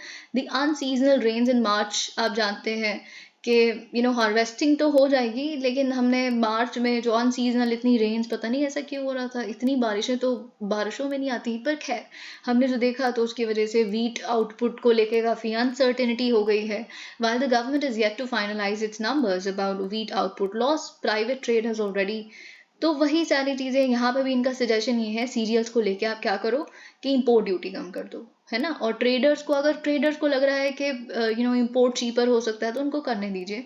Bottom line ये है कि it should that there should be ample supplies in the country, कि distressed situation ना हो, ठीक है। जो हमने पाकिस्तान में अपनी नेबरिंग कंट्री में देखा, वो तो खैर होगा भी नहीं, पर वैसा कुछ भी नहीं होना चाहिए। तो सप्लाई बनी रहे, सप्लाई डिमांड मिसमैच ना हो। इन्फ्लेशन तो होती ही सिर्फ सप्लाई डिमांड के मिसमैच पे है। तो हमने मिल्क डन, सीरियल्स डन। अब हम आते हैं एल नीनो के एस्पेक्ट पे। द प्रोस्पेक्ट, तो हम ये सारी चीज़ें कर भी ले, लेकिन एल नीनो जैसी चीज़ अगर आ गई है या हिट कर जाए इंडिया को, जो हम कह रहे हैं जो लेटर हाफ में मानसून सीजन के आएगा, तो एक नई अनसर्टेनिटी ले आता है हमारे खारीफ क्रॉप्स यानी कि समर क्रॉप्स के लिए। चीज़ ये मैंने अभी जस्ट बताई आपको। तो rice, maize, soybean, groundnut, pulses, they could be under stress. तो लेकिन हमें राइस को लेके तो कोई दिक्कत है नहीं, क्योंकि राइस के जो बफर स्टॉक से भी ज़्यादा जो नॉर्म है, बफर स्टॉक की लिमिट से भी 3 गुना ज़्यादा हमारे पास राइस है। तो no panic on that front. Edible oil prices भी दे आर कोलैप्सिंग, जैसे कि अभी हमने देखा। नो, तो वहाँ पे ऑथर का कहना है कि हमें किसी पल्सेस के केस में भी अच्छा खासा सब चल रहा है, तो किसी पॉलिसी एक्शन की और ज़रूरत नहीं है, ठीक है। तो मिल्क डन, सीरियल्स डन, और एल नीनो वाले एस्पेक्ट की जो क्रॉप्स हिट हो सकती थी वो भी डन, क्योंकि उसका स्टॉक अच्छा खासा है हमारे पास। Okay fine. अब हम आ जाते हैं एल नीनो के एक और एस्पेक्ट पे। ऑथर जैसा कहते हैं, हु नोज हम इतना खारीफ क्रॉप्स पे ध्यान देने की जरूरत है नहीं, क्योंकि हमने देख लिया हमारे पास अच्छा खासा है, बफर स्टॉक से भी ज़्यादा एंड ऑल ऑफ दैट, ठीक है। और साथ ही में एल नीनो को अगर इंडियन ओशन डाइपोल आके काट दे, you never know, Indian monsoon में भी बहुत नॉर्मल मानसून की तरह ही रहे, एल नीनो मानसून जैसा हो ही ना, तो वहाँ इतना टेंशन की जरूरत नहीं है। To sum up, food inflation can be contained even below 5% in 2024 provided India uses trade policy wisely. तो यहाँ पे कहते हैं कि सोल्यूशन है फॉरेन ट्रेड पॉलिसी या एक्सपोर्ट इम्पोर्ट पॉलिसी पे। तो knee jerk reaction when prices flare up does more. वही देखिए, जब इन्फ्लेशन हो जाएगी और फिर बहुत ज़्यादा दिक्कत आ जाती है, उस समय में आप प्राइसेस कम करें एंड ऑल ऑफ दैट, वो नी जर्क रिएक्शन, रिएक्टिव रिएक्शंस होते हैं, ठीक है। क्या रिएक्शन का मतलब ही रिएक्टिव है, पर उसके बदले क्या है, प्रोएक्टिव चीज़ें लो ना, प्रोएक्टिव स्टेप करो, ऑथर का ये कहना है। तो पहले ही फ्यूचर के लिए तैयार रहिए। आप उसके लिए क्या कर सकते हो, फ्यूचर्स मार्केट में घुस सकते हो। फ्यूचर्स मार्केट का मतलब क्या होता है, उसमें we are not really doing very good. हम फ्यूचर्स मार्केट आप पढ़ते हैं, futures, call option, put option, ये सब कुछ आप पढ़ते हैं। तो फ्यूचर क्या होता है कि हमने आज एक कॉन्ट्रैक्ट साइन किया है किसी भी एक्सपोर्टर के साथ, हम इम्पोर्टर हैं फॉर एग्जाम्पल, ठीक है। तो हम कहेंगे देखिए आप हमें इस महीने में, इस साल के इस महीने में, इस डेट को 1 टन वीट भिजवा देना, ठीक है। तो उसके प्राइस हम बेसिकली या तो आज ही आपको दे देते हैं, आज के, और इट इज़ गुड ओनली, क्योंकि अगर हम आज के प्राइस, आज तो सस्ता मिल रहा है, उस समय बहुत महंगा मिल सकता है, तो आज ही के प्राइस पे अगर फ्यूचर कॉन्ट्रैक्ट हो गया तो सबके लिए, दोनों उसके लिए तो बुरी चीज़ होगी अगर प्राइस उसको ज़्यादा मिल सकता था पर उसने एक फ्यूचर साइन किया हुआ है, पर हमारे लिए ये बात अच्छी होगी। तो फ्यूचर्स मार्केट में वी शुड स्टेप इन।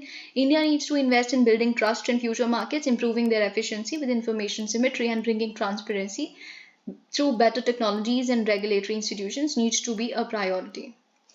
वही सारी बातें यहाँ पे लिखी हुई हैं, nothing much here. अब देखिए ये जो एक आर्टिकल है बस इतना ही है. एनसीईआरटी ने क्लैरिफिकेशन दी है कि जो छोटी छोटी चीज़ें आप देख रहे हैं, महात्मा गांधी से रिलेटेड या नाथूराम गोडसे कमेंशन नहीं, गुजरात रायट्स, या अभी हमने मौलाना अबुल कलाम आज़ाद के बारे में देखा, या फिर आपने कश्मीर जम्मू कश्मीर की इंस्ट्रूमेंट ऑफ एक्सेशन के बारे में हमने देखा डिलीशन. तो एनसीईआरटी का ये जवाब है कि देखिए ये माइनर डिलीशन हैं. तो आप हम पे ये एलिगेशन लगा रहे हैं कि हमने वेबसाइट पे क्यों नहीं इसे जब हम दर्ज कर रहे थे कि ये डिलीशन होंगी इसको क्यों नहीं किया. तो क्योंकि तो रेगुलरली हम माइनर चेंजेस करते रहते हैं, ये तो बहुत माइनर चेंजेस है. खैर this can be very controversial and अब इसका टेकर कौन है कौन नहीं, हम इस पे डिसाइड यहाँ नहीं करेंगे. Okay, Lula moves joint talks with China UAE on Russia war. अब देखिए यहाँ पे हमें क्या पता चलता है. आप ऑलरेडी जानते हैं कि जो लूला द सिल्वा हैं वो अभी चाइना गए थे, और हमें पता है कि एक जो पीरियड था, पीरियड ऑफ आइसोलेशन, उससे बाहर निकल रहे हैं ब्राज़ील को लेके लूला द सिल्वा. ठीक है, तो जो जेर बोल्सोनारो के समय पे वो कोई फॉरेन ट्रैवल नहीं करते थे, उसको ब्रेक करके Lula is sort of visiting places, they want to play bigger roles in bigger things. तो ब्राज़ील के जो प्रेसिडेंट हैं वो फाइनली उन्होंने डिस्कस किया है कि जॉइंट मीडिएशन हो सकती है रशिया यूक्रेन वॉर कॉन्फ्लिक्ट में, वॉर में बेसिकली. क्यों? उसमें जॉइंट मीडिएशन में कौन कौन मीडिएटर की तरह एक्ट करेगा? चाइना होगा, यूएई होगा, और हम भी हो सकते हैं, ब्राज़ील भी हो सकता है. हम in the sense Brazil, China, Brazil, UAE. और उन्होंने अक्यूज भी किया है. देखिए इससे पता चलता है कि ब्राज़ील हैज़ नॉट रियली. अब देखिए आप ट्रंप का और जेयर बोल्सोनारो का समय मत याद कीजिएगा, क्योंकि वो तो दोनों एक जैसे थे, तो राइट विंगर्स वाली बात आ गई थी, वो अलग चीज़ थी. ट्रंप के टाइम वाली चीज़ अलग थी. Brazil has normally also not been very nice to US and Europe. Criticize करता है Brazil, and it's been cozier towards Russia and China also. ये चीज़ मैं आपको बता चुकी हूँ. इसीलिए जो ब्राज़ील भी खुद को एक न्यूट्रल मीडिएटर के रूप में देखता है, और चाइना भी खुद को कहता है हम न्यूट्रल मीडिएटर की तरह काम कर सकते हैं रशिया यूक्रेन वॉर में. लेकिन वेस्ट नहीं इन दोनों को देखता, क्योंकि वेस्ट समझता है कि आप पहले ही इतना अच्छा रिश्ता है आपका रशिया के साथ, तो आप तो न्यूट्रल हो ही नहीं सकते. तो वेस्ट कौन सा न्यूट्रल हो सकता है. खैर ओके, अब यहाँ पे देखिए उन्होंने अक्यूज किया है यूएस और यूरोप को कि आप देखिए आपकी वजह से जो ये कॉन्फ्लिक्ट है और प्रोलॉन्ग होता जा रहा है. Well there is some substance to it definitely. Who doesn't know about it कि ये जो इतना बढ़ावा दिया जा रहा है कि हम आपको ये म्यूनिशंस देंगे, ये तो चलती रहेगी वॉर. आप कौन सा खत्म करना चाहते हो? बस आप सैंक्शंस लगाते जाओ. तो ये चीज़ बेसिकली यहाँ पे हमें पता चल रही है. प्रेसिडेंट ने कहा है, यानी कि लूला दा सिल्वा ने, कि वही सारी बातें कि the two countries and others. अब देखिए बहुत इंपॉर्टेंट है, इन्होंने कहा है कि देखिए एक G20 एग्जिस्ट करता है जिसके हम इस बार प्रेसिडेंट है इंडिया. तो उन्होंने कहा एक G20 एग्जिस्ट करता है एडवांस्ड इकोनॉमीज के लिए, राइट. तो और वो इकोनॉमिकल एक ग्रुप है. तो एक पॉलिटिकल G20 भी तो बन सकता है जो पॉलिटिकल मीडिएटर्स की तरह एक्ट करे, पॉलिटिकली मीडिएशन करने के लिए इन तरह के डिफिकल्ट स्ट्रेनस सर्कमस्टेंसेस में. तो we can have it definitely. तो उन्होंने कहा जो हमारी जैसी कंट्रीज हैं दे कैन ज्वाइन. हमारी जैसी बाय हमारी I mean Brazil, China, UAE and other such Nations, है ना. तो veteran leftist also remark that the war was caused by decision. तो उन्होंने कहा कि देखिए दोनों ही कंट्रीज के जो प्रेसिडेंट है, पुतिन है वो कोई इनिशिएटिव नहीं लेना चाहते वॉर को रोकने की, जेलेंस्की है वो कोई इनिशिएटिव नहीं लेना चाहते वॉर को स्टॉप करने की, और जो यूरोप और यूएस है वो अपना कॉन्ट्रीब्यूशन देते ही जा रहे हैं वॉर को बढ़ाने के लिए. तो कोई तो बैठ के बात कर लो. कभी तो वेस्ट और जो वेस्ट है वो भी बैठ के कहे that's enough, we won't contribute it, contribute towards it more, it would come to an end. They also don't want it, they're not doing it. He also lashed out at the dollar's dominance. आप देख सकते हैं dollar की dominance के बारे में अगर कोई कंट्री बोल रही है तो where this is coming from. China also says this, Russia also says this, but still dollar की डोमिनेंस रहेगी. It's quite idealistic to believe कि डॉलर की डोमिनेंस खत्म हो जाएगी बहुत जल्दी. It's not gonna happen. तो यहाँ पे इन्होंने फिर भी कहा है डॉलर की dominance is not a good thing. Although देखिए डी डॉलराइजेशन एक प्रोसेस है, उसमें सब कंट्रीज आ गई हैं. इंडिया, हम कितना इंटरनेशनलाइजेशन ऑफ रुपी के लिए स्टेप्स ले रहे हैं, आप जानते हैं ना. तो जो वॉस्ट्रो अकाउंट, वॉस्ट्रो रूट और बहुत सारी और चीज़ें है ना. तो गुड ना, हमने अभी जैसे अपना यूपीआई को लिंक किया है पे नाउ के साथ सिंगापुर के, but still it's very idealist to, अगर आप बहुत आइडियलिस्ट साउंड करेंगे अगर आपको लगता है एक ब्रिक्स करेंसी हो सकती है, पर खैर ये कह रहे हैं कि एटलीस्ट ठीक है, हाँ ब्रिक्स की जो कंट्रीज हैं वो आपस में अगर ट्रेड कर रहे हैं तो उसको सेटल करने के लिए एक दूसरे की करेंसी में कुछ हो सकता है, बट देन ब्रिक्स में चाइना भी तो है. We would definitely not accept Chinese currency to take centre stage, क्योंकि चाइना तो यही कहेगा एशिया की सबसे बड़ी पावर हम है तो हमारा स्टेक ज़्यादा है. We are not going to let that happen. Okay, अब यहाँ पे देखिए एक और आर्टिकल, यहाँ एक छोटा सा रह गया. Kishida vow safety of G7 after smoke bomb. आप जानते हैं G7 की समिट होने वाली है मई में हिरोशिमा में, लेकिन उससे ही जस्ट पहले कल की न्यूज़ है, उसको फॉलो अप है. यहाँ पे जापान के जो प्राइम मिनिस्टर है फूमियो किशीदा, उनके ऊपर एक स्मोक बॉम्ब का अटैक किया गया है जब वो एक इलेक्शन कैंपेन के लिए गए थे एक फिशिंग पोर्ट पे. तो ये smoke bomb although he was not hurt, पर यहाँ पे हमने किशीदा को देखा है कि हमारी कंट्री की डेमोक्रेसी की रूट्स ही है कि यहाँ पे कोई एक्ट ऑफ वायलेंस नहीं होगा. और ऑफ कोर्स आप जानते हैं अभी recently prime minister Abe he was assassinated, तो उसकी यादें सबको ताज़ा हो गई, तो उन्होंने कहा कि ऐसा कुछ नहीं होगा और जो G7 की मीटिंग है उस पर भी कोई थ्रेट ना हो, हम पूरी कोशिश लगा देंगे कि nothing happens. 11 die of heat stroke during government function in Navi Mumbai. Very sad, very very sad. Now I think people have started believing कि climate change, heat waves, these kind of things, इससे भी तो देखिए आपको ऐसा क्यों लगता है, अगर हम जनरली देखें हम यही समझा जाता है कि नहीं भूकंप होगा तो ही मौत होती है, या फिर किसी को डायबिटीज या इन सारी चीज़ों को तो अकाउंट करना शुरू करो ना. ये तो हम जाने देते हैं ऐसे कि एक लैंडस्लाइड हुआ थोड़ी बहुत, वो तो होता ही रहता है हिमाचल प्रदेश में, कौन ध्यान देता है उस पर. अरे तो जान तो कि एक भी जा रही है वो इंपॉर्टेंट है, किसी भी रीजन से जा रही है, इन रीजन पे क्यों नहीं बैठ के सोचा जाता. ठीक है, और क्लाइमेट चेंज की वजह से लोगों को इतनी दिक्कत हो रही है, so why don't people start believing कि हाँ ये भी एक बहुत बड़ा थ्रेट है, and then you start contributing towards preventing it. But सबको ऐसा लगता है दीज आर सॉफ्टवेयर इशूज, क्या ही हो जाएगा, सब कर रहे हैं तो हम भी गंद यहीं फेंकेंगे, सब कर रहे हैं तो हम भी यही करेंगे. अरे क्या बात है ये. ठीक है, तो ये यहाँ से हमें पता चलता है. तो आप जब कोई इस तरह का आंसर लिख रहे हैं कि क्लाइमेट चेंज इज रियल, पहली बात तो जैसे मेंटल हेल्थ इज हेल्थ है ना, वैसे क्लाइमेट चेंज इज रियल. ये ट्रम्प जैसे आए उन्होंने भी ये चीज़ बहुत बताया, जो क्लाइमेट चेंज तो is hysteria, it is this, ऐसा कुछ नहीं होता. तो ऐसे बहुत लोग बिलीव करते हैं और आप जानते हैं ये बात. तो पहली बात तो क्लाइमेट चेंज है और हो रहा है, सिर्फ बुकों में, किताबों में, रिपोर्ट्स में नहीं, रियल में अब आपको दिख रहा है, लोगों की जान जा रही है जब ऐसे. तो ये चीज़ है. अब देखिए हीट स्ट्रोक क्या होता है, आप जानते हैं कि देखिए क्या है ना कि जब हमारी बॉडी का टेम्परेचर वो इतना बढ़ जाए कि हमारी बॉडी उसको कंट्रोल ही ना कर पाए. आप जानते हैं बॉडी में एक इनेट मैकेनिज्म है खुद के टेम्परेचर को कंट्रोल या बैलेंस आउट करने का. कैसे, क्योंकि हमारे पास एक स्वेटिंग का मैकेनिज्म है, हम स्वेट करते हैं जिससे हमारी बॉडी कूल डाउन हो जाती है. तो जब हमारी बॉडी का टेम्परेचर अचानक से बढ़ जाए रैपिडली, है ना, और हमारा स्वेटिंग का मैकेनिज्म भी फेल हो जाए, ये हीट स्ट्रोक के समय पे हो रहा है, तो body is unable to cool down, right. तो बेसिकली जो बॉडी का temperature it can even rise up to 106 degree Fahrenheit, है ना. तो 10 से 15 मिनट में सब कुछ हो जाए, हमारा स्वेट भी नहीं निकला तो कूल डाउन, अचानक से फिर आपकी डेथ हो जाती है. और ये चीज़ यहाँ पे हमने देखी है. ठीक है, so what's next. Okay, G7 ministers commit to work for carbon free electricity by 2035. तो यहाँ पे G7 कंट्रीज, अब देखिए फूमियो किशीदा ने अभी जैसे कहा एक हिरोशिमा में मीटिंग होने वाली, समिट होने वाली है, तो उससे पहले हमने भी बेसिकली एज अ गेस्ट इसको अटेंड किया, इस क्लाइमेट एंड एनर्जी मिनिस्टर्स की मीट को G7 कंट्रीज की. तो क्योंकि हम G20 के प्रेसिडेंट हैं तो हमें इनवाइट किया गया एंड ऑल ऑफ दैट.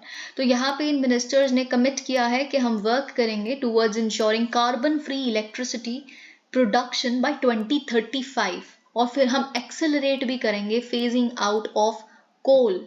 ठीक है, तो ये इन्होंने कमिट किया है. This was part of an agreement by the countries. Okay, we have done this. A proposal to have a 2030 deadline for phasing out coal. तो देखिए बस इतना लिख के हमने यहाँ देख लिया कि accelerating the phase out of coal, deadline नहीं देखी कब तक फेज आउट. जैसे इलेक्ट्रिसिटी को हमने लेके आना है कार्बन फ्री इलेक्ट्रिसिटी, है ना, 2035 तक.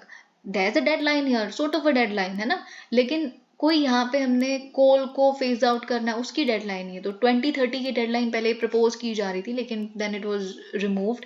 क्यों? क्योंकि आप जानते हैं कि अगर कोल बुरी चीज़ है तो गैस भी तो बुरी चीज़ है, राइट? तो लेकिन इन कंट्रीज को गैस की बहुत ज़रूरत है, क्योंकि डायरेक्टली तो आप ट्रांजिशन नहीं कर जाते ना रिन्यूएबल एनर्जी पे। तो वही चीज़ है कि पहले गैस इंटरमीडिएट के रूप में काम करती है। तो वही सारी चीज़ें यहाँ पे लिखी है। Environment minister Bhupendra Yadav had also participated, जैसे कि हम अभी बात कर रहे थे। तो वही बातें हैं। और देखिए, आप जानते हैं कि हमने 2021 में जो ग्लासगो समिट हुआ था, जिसमें हमें प्राइम मिनिस्टर ने हमारे 5 पॉइंट एजेंडा भी दिया था एंड ऑल ऑफ दैट। तो उसमें भी हमने ऑब्जेक्ट किया था कि फेज आउट नहीं, फेज डाउन कर दो। तो फेज डाउन लिखा गया था कोल के लिए, ना कि फेज आउट। लेकिन जब अभी COP27 हुआ शर्म एल शेख यानी कि इजिप्ट में, तो हमने बोला कि देखिए, फेज आउट अगर आप शब्द रखना ही चाहते हो तो सारे फॉसिल फ्यूल सोर्सेज के लिए रखो ना। तो देखिए बात क्या है, अगर इंडिया चाइना डिपेंडेंट है कोल के ऊपर अपनी इलेक्ट्रिसिटी के लिए, तो ये सारी कंट्रीज जो हैं, Japan, Canada, United states, Europe, ये गैस पे डिपेंडेंट है। तो आप कह रहे हो कोल फेज आउट कर दो, तो गैस भी फेज आउट करो फिर। तो वो चीज़ यहाँ पे कंट्रीज को ध्यान में रहती है। वही सारी बातें यहाँ लिखी हैं कि इट इज़ वेरी इंपॉर्टेंट। अगर हम ऐसा नहीं करेंगे, हम जो इनफेक्टिव और इनएफिशिएंट जो हम फॉसिल फ्यूल सब्सिडीज दे रहे हैं, which are inconsistent with the goals of Paris agreement, तो 1.5 डिग्री सेल्सियस तक रोकना है जो हमें, वो नहीं हो पाएगा ग्लोबल टेम्परेचर का रोकना। और यही सारी बातें यहाँ लिखी हैं। We reaffirm our commitment to the elimination of inefficient fossil fuel subsidies by 2025। ठीक है, तो ये सारी, साथ ही में देखिए भूपेंद्र यादव जी ने हमारे पार्ट पे ये भी कहा है, डेवलपिंग कंट्रीज के पार्ट पे ये कहा है कि देखिए हमें भी फिनेंस चाहिए, टेक्नोलॉजी चाहिए, असिस्टेंस चाहिए डेवलप्ड कंट्रीज से। अगर आप सच में चाहते हैं कि हम ट्रांजिशन करें away from the fossil fuels, if you are saying 2025 तक फॉसिल फ्यूल सब्सिडीज हटा दो, 2035 तक कार्बन फ्री इलेक्ट्रिसिटी प्रोवाइड करवा दो, हम भी करवाना चाहते हैं, लेकिन हमारे पास इतने पैसे नहीं हैं सबके पास। ठीक है, हमारे पास फिनेंस नहीं है, हमारे पास टेक्नोलॉजी नहीं है, हमारे पास असिस्टेंस नहीं है, प्रोवाइड अस दैट। ओके, तो ये सारी चीजें यहाँ पे लिखी हैं।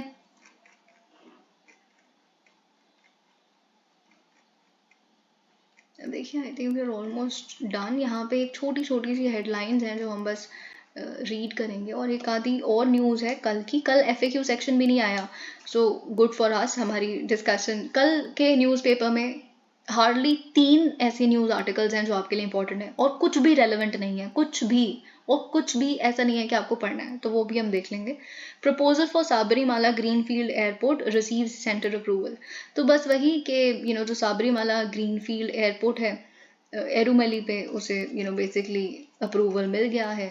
अब यहाँ पे भी बस इस पेज पे भी इतना ही है कि जो दिल्ली CM है अरविंद केजरीवाल जी, CBI ने 9 घंटे उनको क्वेश्चन किया, तो उन्होंने कहा ये फैब्रिकेटेड केस है, CBI प्रिपेयर कीजिए, CBI की हिस्ट्री प्रिपेयर कीजिए, क्या चैलेंजेस हैं, पॉलिटिकल इंडिफरेंस होना चाहिए, नहीं होना चाहिए, बहुत सारी ऐसी चीज़ें हम देख चुके हैं प्रीलिम्स के भी पर्सपेक्टिव से, मेंस के भी पर्सपेक्टिव से। You should be preparing it very nicely, mains के पर्सपेक्टिव से भी, प्रीलिम्स के भी पर्सपेक्टिव से। अब आप जानते हैं अतीक अहमद और अशरफ का जो सिविलियन एनकाउंटर हुआ है, उसके बाद यूपी की सरकार ने फॉर्म की है judicial commission to investigate it. बस यहाँ पे इतना ही है। 3 मेंबर जुडिशियल कमीशन है, तो of course Allahabad high court case में जज हैं अरविंद कुमार त्रिपाठी, इनको लीड कर रहे हैं। तो वही सारी चीज़ें 2 महीने के अंदर रिपोर्ट को सबमिट करना है। ठीक है, तो अब हम देख लेते हैं जो 1-2 आर्टिकल्स हैं। Opposition targets Modi over Malik's claims on Pulwama attack. आप जानते हैं, I think this news has become a thing by now. तो हमें कुछ कुछ चीज़ें यहाँ देखनी है। अब देखिए, ऑपोजिशन पार्टीज आप जानते हैं कि प्राइम मिनिस्टर को टारगेट कर रही हैं, क्योंकि जो फॉर्मर जम्मू कश्मीर गवर्नर सत्यपाल मलिक, उन्होंने रिसेंटली कुछ द वायर, आप जानते हैं, करण थापड़ को इंटरव्यू देते हुए कुछ एलिगेशंस लगाई हैं। एलिगेशन ही कुछ रिविलेशंस की हैं इनफैक्ट, उनके हिसाब से, उनके एक्सपीरियंस के हिसाब से। ठीक है, तो उन्होंने ये बातें बताई हैं कि Mr Modi had asked him to keep quiet after being told that the Pulwama terror attack happened because. तो देखिए, पुलवामा एक जो अटैक है उसको लेके काफ़ी बातचीत चलती रहती है। तो पुलवामा अटैक पे सत्यपाल मलिक जी का कहना है कि वो अवॉइड किया जा सकता था जो इतने लोगों की जान गई, लेकिन सेंट्रल गवर्नमेंट ने एयरक्राफ्ट नहीं प्रोवाइड किया सीआरपीएफ जवानों को जम्मू से कश्मीर श्रीनगर ले जाने के लिए। ऑल्दो इंटेलिजेंस इनपुट्स बता रहे थे कि थ्रेट है उनकी जान को, तो जब मैंने एयरक्राफ्ट मांगा तो उन्होंने मना कर दिया। और उसके बाद ये सारी बातें यहाँ लिखी है। और फिर जब मैंने ये बाद में कही तो he was asked to keep his mouth shut, ऐसा ये कह रहे हैं, ठीक है।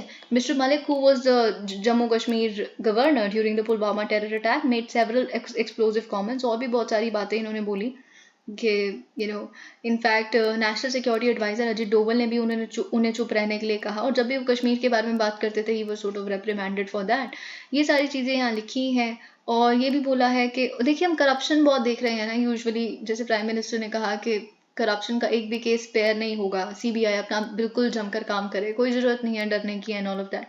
तो वो एक थोड़ा फ्यूरोर पैदा कर देती है कि जब एक अब हम बिल्कुल इसको न्यूट्रल पर्सपेक्टिव से ही देख रहे हैं कि जब एक फॉर्मर गवर्नर ये कह देते हैं जिन्होंने आपके साथ काम किया है कि the prime minister doesn't have any problem with corruption, is okay with that. तो ये सारी चीज़ें यहाँ लिखी है, क्योंकि इन्होंने बताया कि जब हम गोवा के केस में मैंने बताया कि गोवा की गवर्नमेंट में काफ़ी करप्शन चल रहा है एंड ऑल ऑफ दैट, मैंने इन्फॉर्म किया बीएमओ को कि कुछ एक्शंस लिए जाने चाहिए, but he was fine with that, कुछ नहीं किया गया। Mr Malik pointed out to him as a governor of the state and he was subsequent, फिर उनको ट्रांसफर भी कर दिया गया। उसके बाद एक और चीज़ इन्होंने बताई कि द्रौपदी मुर्मू जी प्रेसिडेंट, उनके साथ एक अपॉइंटमेंट थी उनकी, तो फिर वो अपॉइंटमेंट को अचानक से कैंसिल कर दिया जाता है। पीएमओ डिसाइड करती है कि किसके साथ प्रेसिडेंट मिलेंगी, किसके साथ नहीं मिलेंगी। तो फिर the host asked, so you mean that the president is the puppet of the prime minister? So he says of course she is, because of course the post happens to be that way। तो ये सारी चीज़ें हमें यहाँ पता चलती हैं। Chinese dual use facilities in Myanmar and Sri Lanka raise security concerns in India। तो देखिए हमें यहाँ से क्या पता चलता है। पहली बात तो आपको पता होना चाहिए कि कोको आइलैंड्स कहाँ है, म्यांमार में है। और नॉर्थ देखिए क्या है, अगर आपके प्रीलिम्स में आना है ना तो आपके प्रीलिम्स में क्या आएगा कि कोको आइलैंड्स हमारे ऐसे लिख देंगे साउथ पे है हमारे अंडमान और निकोबार आइलैंड्स की। नो, आप मैप देखिए नॉर्थ में पड़ते हैं, ठीक है। जो म्यांमार के कोको आइलैंड्स हैं, डुअल आइलैंड्स हैं, Great Coco islands, Little Coco islands, ठीक है। तो यहाँ क्या हो रहा है, अब देखिए म्यांमार आपके लिए एक बहुत इंपॉर्टेंट टॉपिक है इस बार के लिए, India Myanmar, because lot has been coming up. हमारी इनडिफरेंस, आसियान हमें कहती है कि आप क्यों ऑफिशियली कंडेम नहीं करते म्यांमार की हुंता को या जनता, जैसे भी आप कहते हैं। तो बहुत सारी रीजंस हैं। म्यांमार की कॉन्फ्लिक्ट वुड के बारे में हमने देखा है ना, 100 लोगों से ज़्यादा की अभी जान गई है, बहुत सारे स्ट्राइक की वजह से जो उनकी ऑपोजिशन मेंबर्स गैदर हुए थे, जिसमें बच्चे थे, बूढ़े थे, बहुत सारी चीज़ें हम देख रहे हैं लेटली। ओके, फिर म्यांमार ने ये भी कहा है, म्यांमार की हुंता ने, कि हम इलेक्शंस कंडक्ट करवाएंगे। लेकिन इलेक्शंस कंडक्ट करवा तो वो रहे हैं, लेकिन इलेक्शंस में अगर आपको लड़ना है तो उसके लिए आपको 1 लाख लोग सपोर्टर्स के रूप में लेके आने, बहुत सारी ऐसी प्री कंडीशन है जो फुलफिल ही नहीं कर सकती एक स्मॉल पार्टी। तो और जो ऑन्ग सैन सू की जो पार्टी थी वो अब डिसॉल्व हो चुकी है। तो lot has been going on in Myanmar. पर हमारे लिए क्या इंपॉर्टेंट है म्यांमार से रिलेटेड, देखिए यहाँ पे हमने देखा है कि एक मिलिट्री फैसिलिटी कंस्ट्रक्ट हो रही है कोको आइलैंड्स पे म्यांमार के, और श्रीलंका में एक proposed remote satellite receiving ground station system आ रहा है। तो अब श्रीलंका में जो हो रहा है और जो म्यांमार में हो रहा है, दोनों को ही हम कैसे देखते हैं, क्योंकि ये दोनों ही चाइनीज हेल्प के माध्यम से हो रहा है। तो इंडिया के लिए एक बहुत बड़ा कंसर्न उठ जाता है कि इतना पास आ जाएंगे, जब देखिए कुछ अराउंड 50 किलोमीटर्स 45 किलोमीटर्स का रास्ता है सिर्फ कोको आइलैंड्स और हमारे इंडिया के बीच में। आप उड़ीसा के, श्रीहरिकोटा, आंध्र प्रदेश के बहुत सारी चीज़ों पे नज़र रख सकते हैं, सर्वेलेंस कर सकते हैं। श्रीलंका की वजह से तो ऑलरेडी सर्वेलेंस की जा सकती है, युआंग वांग 5 एपिसोड सबको याद है, ठीक है। तो ये चीज़ हमारे लिए बहुत बड़ा कंसर्न है, एक मिलिट्री फैसिलिटी का कोको आइलैंड्स पे आ जाना, which is located very close to Andaman and Nicobar Island chain. And in the second case, China has proposed setting up a remote satellite receiving ground station system through a collaborative effort between aerospace, information research institution जो Chinese Academy of Sciences के under आता है, और एक श्रीलंका के institution. तो जो location है वो काफ़ी स्ट्रेटेजिक है, हमारे इंडिया के एसेट्स पे सेंसिटिव इंफॉर्मेशन को इंटरसेप्ट किया जा सकता है। साइबर वॉरफेयर में तो माशाल्लाह बहुत ही ज़्यादा स्ट्रॉन्ग है चाइना, तो बस आप जानते हैं कि क्या ही यहाँ पे होगा। Okay, sources in the security establishment said. There are obvious concerns. There was a okay वही अब देखिए कोको आइलैंड्स पे और भी बहुत सारी 1990 से कंस्ट्रक्शन चल रही है और हमें पता है पिछले 20-30 साल से तो कुछ तो हमारे को सर्वेलेंस थ्रेट ऑलरेडी चाइना की वजह से है. ऑल्दो म्यांमार डिनाई करता है कि कोई कोको आइलैंड्स पे प्रेजेंस नहीं है चाइना का. इनफैक्ट हमने जब पहली बार कंसर्न उठाया था काफ़ी साल पहले तो उन्होंने कहा कि आप खुद ट्रैवल कर लीजिए. फिर इंडिया की एक टीम गई थी कोको आइलैंड्स ट्रैवल करने कि चाइना की प्रेजेंस तो यहाँ नहीं है. तो अभी भी आप अगर मना करोगे तो फिर एक और बार हमें आने दो और हम देख लेंगे वहाँ पे. तो वही सारी बातें यहाँ लिखी है. Noting that the satellite tracking facilities are inherently dual. अब आप जानते हैं इसको युआन वांग 5 एपिसोड जब हुआ, जब इतनी विसिनिटी में हमारे वाटर्स के पहली बार हमारे टेरिटोरियल वाटर्स की इतनी विसिनिटी में एक चाइनीज सर्वेलेंस वेसल आई. वो कह रहे हैं कि हम इसको सिर्फ और सिर्फ साइंटिफिक पर्पसेस के लिए यूज कर रहे हैं. पर एक कोई भी इस तरह की सैटेलाइट वेसल या कोई भी डुअल यूज की जा सकता है. उसका एक मिलिट्री पर्पस भी हो सकता है और सिविलियन पर्पस भी हो सकता है. You never no. सिविलियन के गाब में अब जैसे वो जो स्पाई बलून केस था, अब स्पाई बलून हम उसको देख रहे हैं, वो कह रहे हैं मीटरोलॉजिकल बलून था बट उसको यूज किया जा सकता था स्पाई के लिए. तो वही सारी चीजें हमारे लिए भी यहाँ पे काफी, जैसे मेरे श्रीहरिकोटा उड़ीसा पे नजर रखी जा सकती है. ये सारी चीजें यहाँ लिखी हैं. Thank you so much. Please like the video.